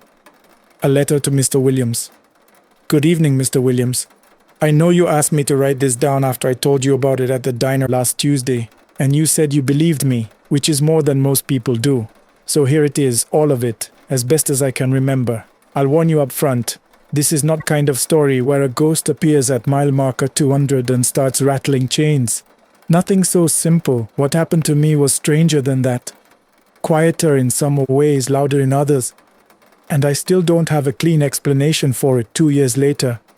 I've been driving long haul for almost 16 years. Before that, I worked loading docks in Beaumont, Texas, stacking pallets of canned goods in a warehouse the size of an aircraft hangar. But I always preferred the road. Something about the way the country opens up once you clear the city limits. The flat geometry of the interstate, the sky turning colors nobody bothered to name. Always settled me in a way that warehouses and offices never could. My father drove trucks too. His father drove a milk route in East Tennessee. I guess the road was always going to find me. For the past 9 years, I worked for a refrigerated freight company called Coldstream Carriers out of San Antonio. We hold perishables, seafood, produce, dairy, pharmaceuticals. The work required more discipline than standard freight because the loads were alive in a sense. You couldn't just drive and forget. Every 80 miles or so, you checked the reefer unit, logged the temperature, verified the seals. If something went wrong with the refrigeration at 2 in the morning in the middle of nowhere, it was your problem to fix or your problem to explain. I was good at it. I had one of the cleanest records in the company. Nearly a decade with no spoiled loads, no preventable accidents, no late deliveries. None of that mattered once Dennis Hargrove became my dispatcher. I'll call him Dennis because that's his actual name and I no longer feel obligated to protect him. The people who worked with him at Coldstream know exactly who I'm talking about. He came to us about 3 years ago after the previous dispatcher, a fair-minded woman named Carol, retired to take care of her mother. Dennis was the nephew of one of the company's regional partners. That's the entire story of his qualifications. He was not a large man, Mr. Williams, which I mention only because he always seemed to be overcompensating for it. 5'7" at most, with the tight, always offended posture of someone who expects to be laughed at. He dressed expensively for an office job that no one else dressed up for. Wore cologne you could smell from across the parking lot, and carried a tablet everywhere as if he were commanding a fleet rather than managing 14 drivers out of a strip mall in San Antonio. The drivers who'd been there long enough to compare said it was like the temperature dropped 10 degrees the day Dennis walked in. He spoke to everyone with a particular brand of contempt that seemed almost studied, like he'd learned it from a manual on how to make people feel small. He singled out the ones he sensed were vulnerable, the newer drivers, the ones who had kids at home and couldn't afford to lose the job, the 2 women on the team. He would critique their logs in front of everyone. He'd reassign their preferred routes without explanation, then act surprised when they objected. He never raised his voice. It was worse than yelling, actually. He was always very calm and very precise in his cruelty. I didn't hate him at first. I tried to stay neutral, do my job, not get involved, but there was a driver on our team. A man I'll call Eddie, late 50s, diabetic, been driving for 30 years. And one afternoon, Dennis had a go at Eddie in the common room in front of 6 or 7 of us. Dennis questioned Eddie's recent delivery time, suggested he'd been sleeping on the clock, implied he was too old to keep up with the work.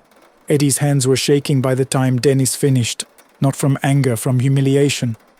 I stood up. I told Dennis that Eddie's log was clean, that I'd been in contact with Eddie that evening and knew exactly why the delay had occurred. A mandatory inspection stop at the weigh station had held him up 40 minutes, which was documented, and that if Dennis had questions about it, he should consult the records before making accusations in public. Dennis looked at me for a long time without saying anything. Then he smiled in a way that didn't involve his eyes at all. "Thank you for that," he said. "Very helpful." Within 2 weeks, he had rearranged my schedule to give me every difficult assignment he could manufacture. I got the overnight runs. I got the routes through construction zones. I got the trucks with minor mechanical issues that were technically cleared but practically miserable. The ones with sticky gear shifts, or heaters that ran too hot in July, or seats that wouldn't adjust properly and left your lower back screaming after 300 miles. He never did anything that crossed a formal line. He was too smart for that. Everything was deniable. The assignments were legitimate. The trucks had all been signed off by maintenance. You couldn't point to a single decision and say this was done out of malice, but you knew, all of us knew. The run that changed things was a delivery to Laredo, frozen seafood, a mixed load of shrimp and Gulf snapper, consigned to a distributor just south of the border crossing. It was mid-August, which in that part of Texas means something almost theological about heat. I'd done the run before in better conditions. It was straightforward, down I-35, through the brush country into Laredo. 4 hours give or take, depending on traffic at the scales. Dennis assigned me a truck that I knew had a compromised air conditioning unit. The mechanic had flagged it 2 weeks earlier as needing a compressor replacement. I checked the maintenance log and saw that it had been signed off anyway. Serviced and cleared, it said, with Dennis's initials right below the mechanic's. The AC technically ran. It just didn't cool. On a pleasant fall day, it might have been barely acceptable. On an August afternoon in South Texas, with the sun hitting the cab broadside for 4 hours, it was something else entirely. I raised the issue before I left. Dennis told me all equipment had been cleared by maintenance, and if I had concerns, I was welcome to file a formal complaint with the fleet manager, who was currently on vacation. He said it with that same flat smile. I took the truck and drove south. By the time I cleared San Antonio, the cab was already warm. By the time I hit the brush country south of Cotulla, it was genuinely brutal. I had 3 large bottles of water with me, which I thought would be more than enough. They weren't. The heat was the kind that presses down on you like a physical weight, that makes you aware of your own blood, your own heartbeat, the slight wobble in your vision that tells you your body is working harder than it should just to maintain itself. I drove carefully. I kept the windows cracked, which didn't help much, and I kept telling myself the next stop was not far, but the miles stretched. The brush country south of Cotulla is not beautiful in the conventional sense. It's flat and bone dry, and the vegetation is mostly twisted mesquite and prickly pear and things that evolved to survive precisely because nothing else wanted to. And in the heat it has a quality that I can only describe as indifferent. Like it would not notice if you disappeared into it.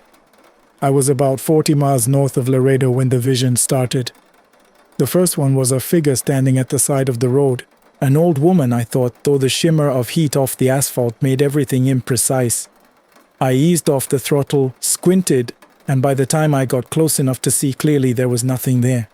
Just a mesquite tree casting a thin shadow. I drank the last of my water and understood that I was in real trouble. The second thing I saw was a sign.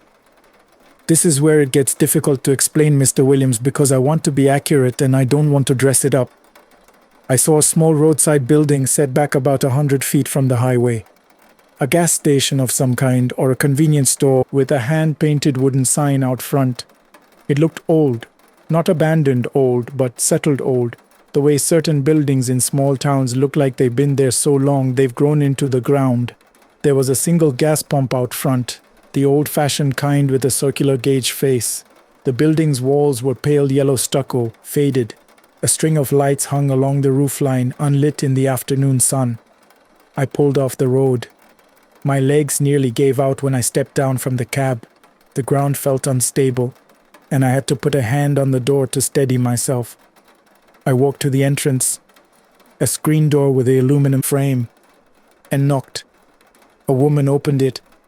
She was very old, 80 at least, possibly more.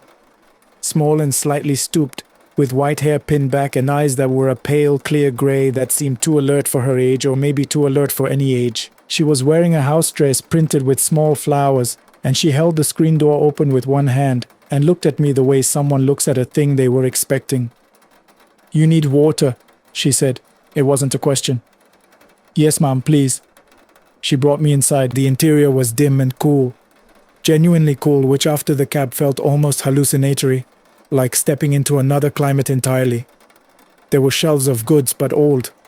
Canned vegetables with labels I didn't recognize, glass bottles of soda, a small rack of maps that looked like they were printed decades ago.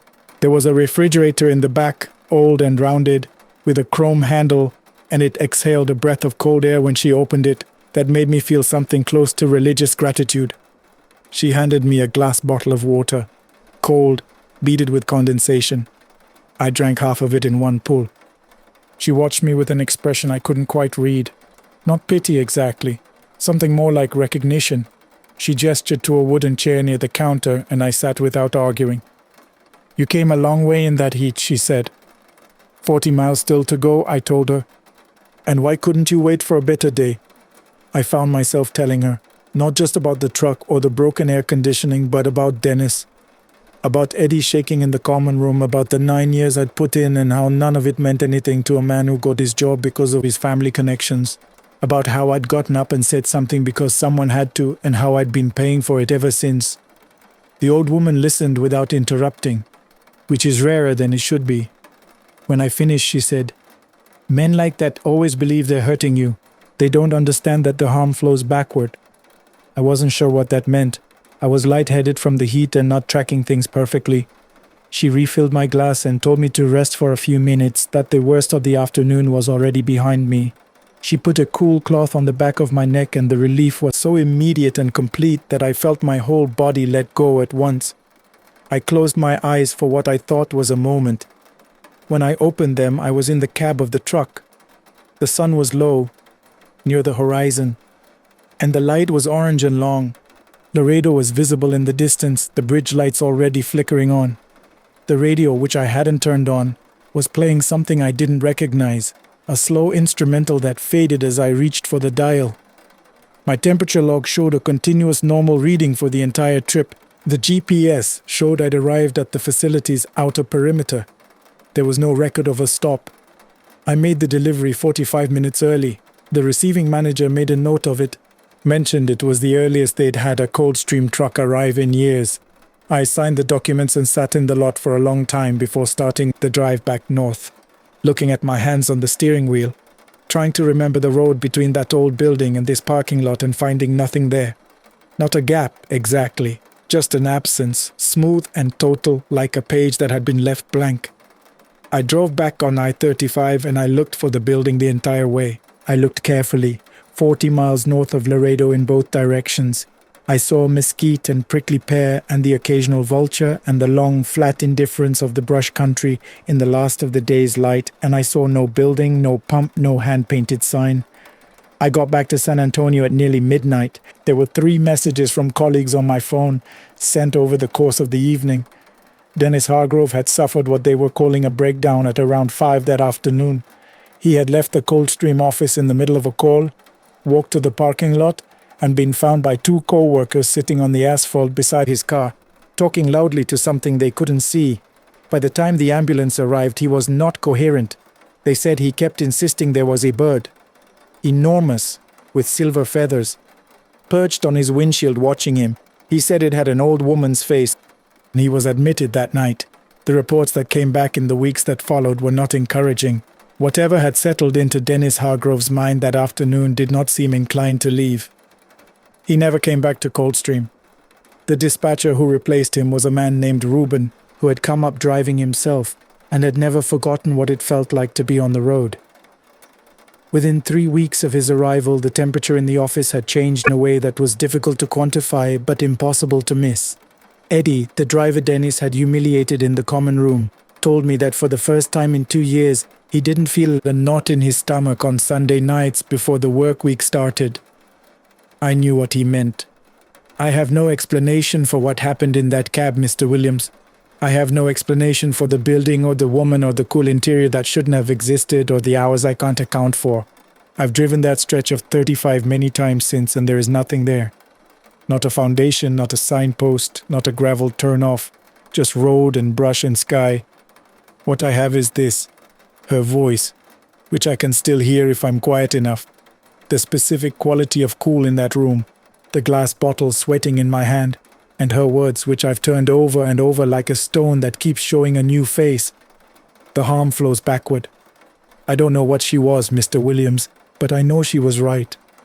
I think about her sometimes at night, out on the road when the miles go long and the radio fades and there's nothing between me and the dark but the white lines running ahead of the headlights. I think about the kind of forces that might take an interest in a man who uses his power to grind people down, slowly, day after day, believing he'll never be called to account for it. I think about how wrong he was about that. That's the whole story. You can believe it or not.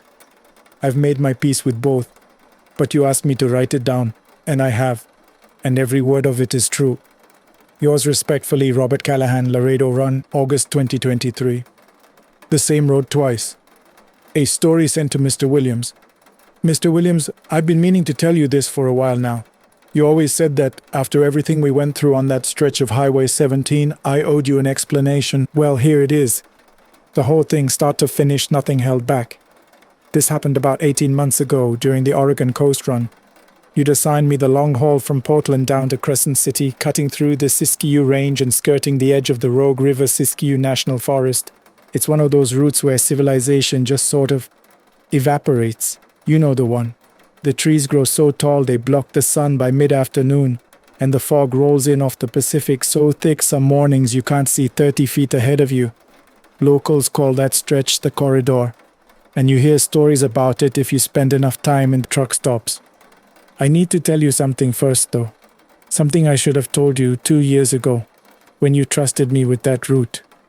You knew about the accident, obviously. I told you about it when I came back to work.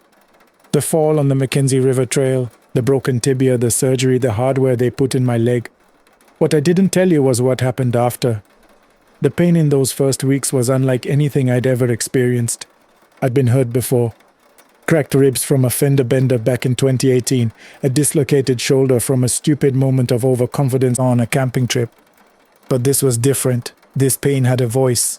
It woke me up screaming at 2 a.m. It sat on my chest all day and breathed into my face. The doctors prescribed a painkiller. I won't name it here, but anyone who's had serious orthopedic surgery knows the category, and told me to take it every 12 hours. Within 10 days I was taking it every 6. Within 3 weeks, every 4. My sister Renata is a pharmacist. She figured it out before I'd even admitted it to myself.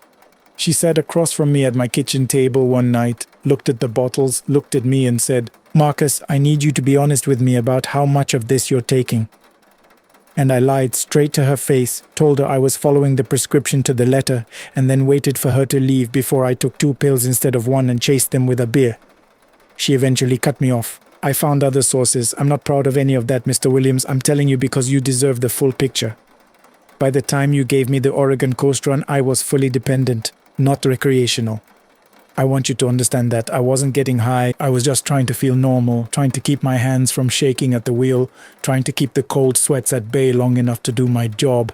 I was managing it. I told myself, rationing it out, taking it every 6 hours instead of every 4, because I'd convinced myself that was progress. I'd also developed a trick for stretching in the intervals if I could keep my mind occupied. Really occupied, not just music or the radio. I could sometimes push an extra hour before the craving sharpened into need. So I started doing this thing where I'd reconstruct movies in my head, full narratives, scene by scene. I know how that sounds. But there was something about the concentration it required. The effort of remembering exact lines of dialogue, the color of a coat, the expression on someone's face in a particular scene. That seemed to short-circuit whatever signal my body was sending.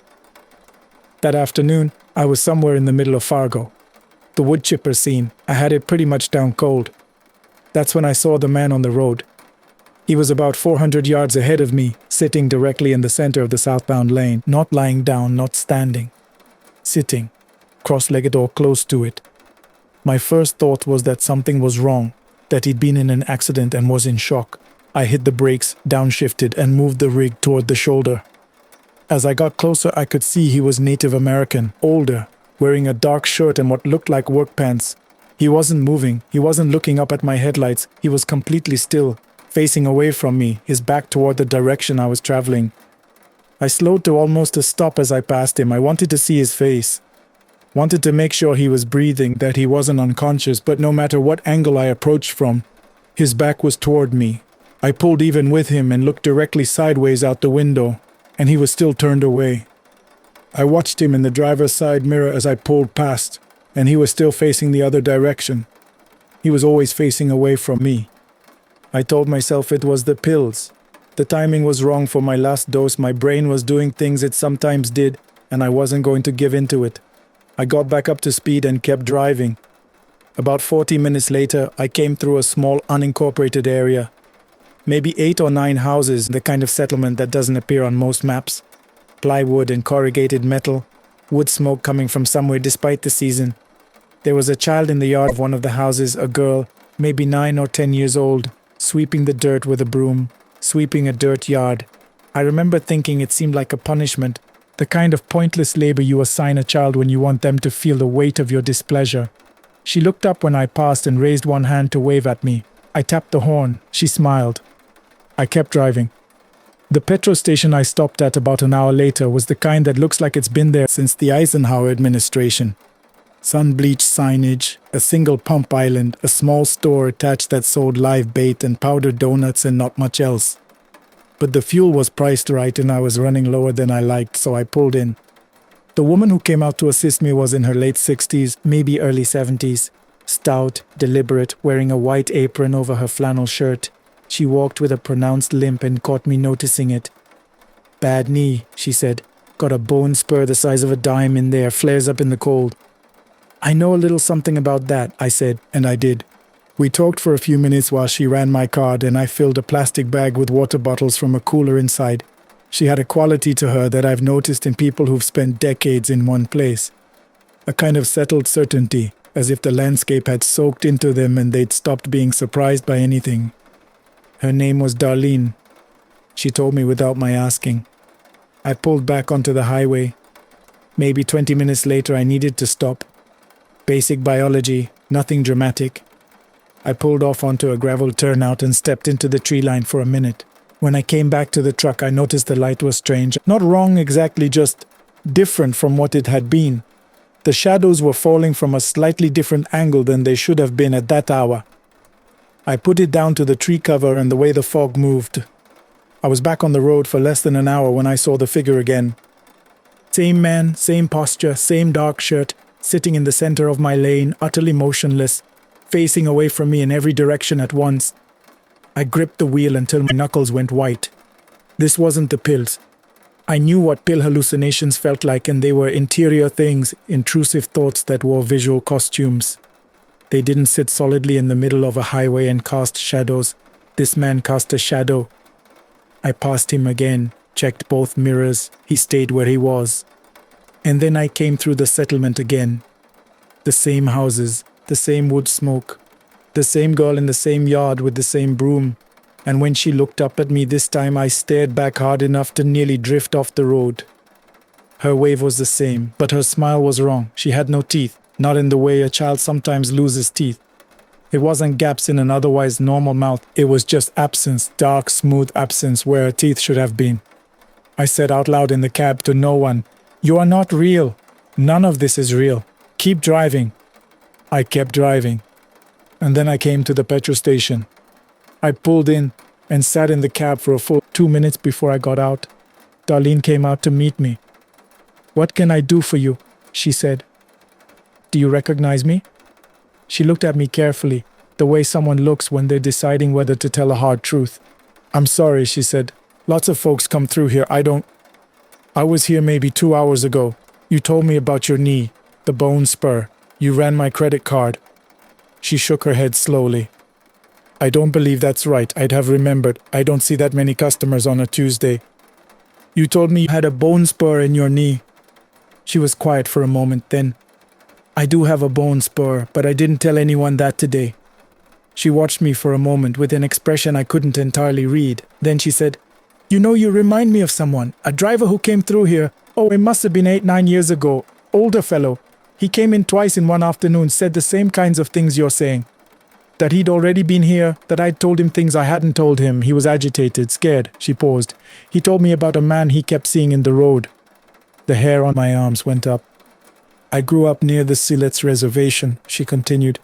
"My mother had a friend there, an elder woman who used to talk about certain places along the coast.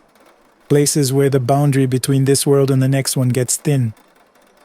Not the world of the dead exactly, more like a parallel version of this world.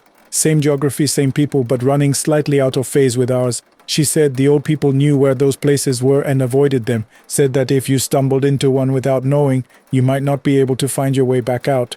You'd just keep looping. The same road, the same mile, the same faces, forever."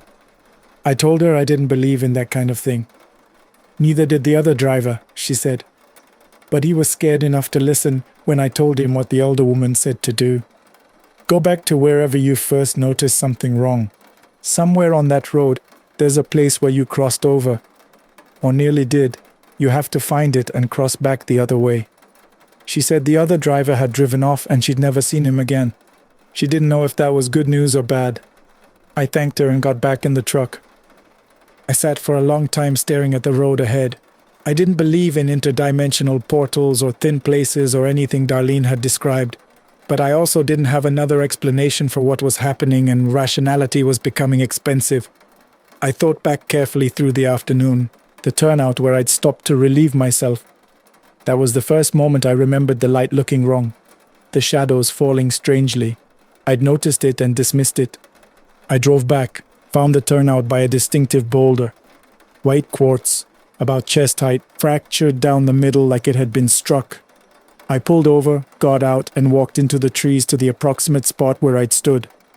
It started immediately. A high-pitched sound, almost above hearing, like a tuning fork struck in the inner ear. The light changed. Not dramatically, but noticeably. The way a room changes when a cloud passes over the sun outside, except there were no clouds. Then everything went slightly flat, two-dimensional, the way the world looks in the few seconds before you faint. And then it released. It's hard to explain. Nothing happened visibly. The sound stopped, the light came back, and I was standing in the same trees looking at the same quartz boulder. But something had shifted, like latch catching. I got back in the truck and drove to the petrol station. Darlene was inside wiping down the counter. She looked up when the door opened. "Back so soon?" she said, then frowned. "Wait. You were in here a few hours ago, weren't you? Water bottles, full tank of diesel." "I was," I said. "And your knee? You said something about your leg?" "Surgery," I said. "A while back." She nodded. "Right. You walk a little like my brother used to." She smiled, fully and normally, nothing wrong in her smile at all. "Did you lose something out there?" "Something like that," I said. "I think I found it. I finished the run, Mr. Williams. Delivered on time, signed all the paperwork, drove back the next morning. I didn't tell you any of this, and I should have. Not the supernatural part, which I still can't explain and may never be able to. But the pills, I should have told you about the pills. I'm telling you now because I've been clean for 14 months. I went through a program, the one in Eugene my sister found, and I did the work. And part of the work was going back to the people I'd deceived and being honest with them. You trusted me with your rig when I was not in a condition to be trusted with it. That's on me, not you. I'm sorry. As for the man in the road, and the girl with no teeth, and the gas station at the end of a loop that shouldn't have existed, I don't know what to tell you. I've turned it over in my mind more times than I can count. I know what the withdrawal can do to a brain, I know the pharmacology, I've read everything there is to read about it. But withdrawal hallucinations are internal. They don't occupy space. They don't have shadows at 4 p.m. on a Tuesday on the Oregon coast. What I know for certain is this. Somewhere between the Mackenzie River and Crescent City on a foggy Tuesday afternoon, something happened on that road that I have no clean explanation for. And I have never, in 18 months of sobriety, been tempted to drive that route again. Marcus. something happened on that road that I have no clean explanation for. And I have never, in 18 months of sobriety, been tempted to drive that route again. Marcus.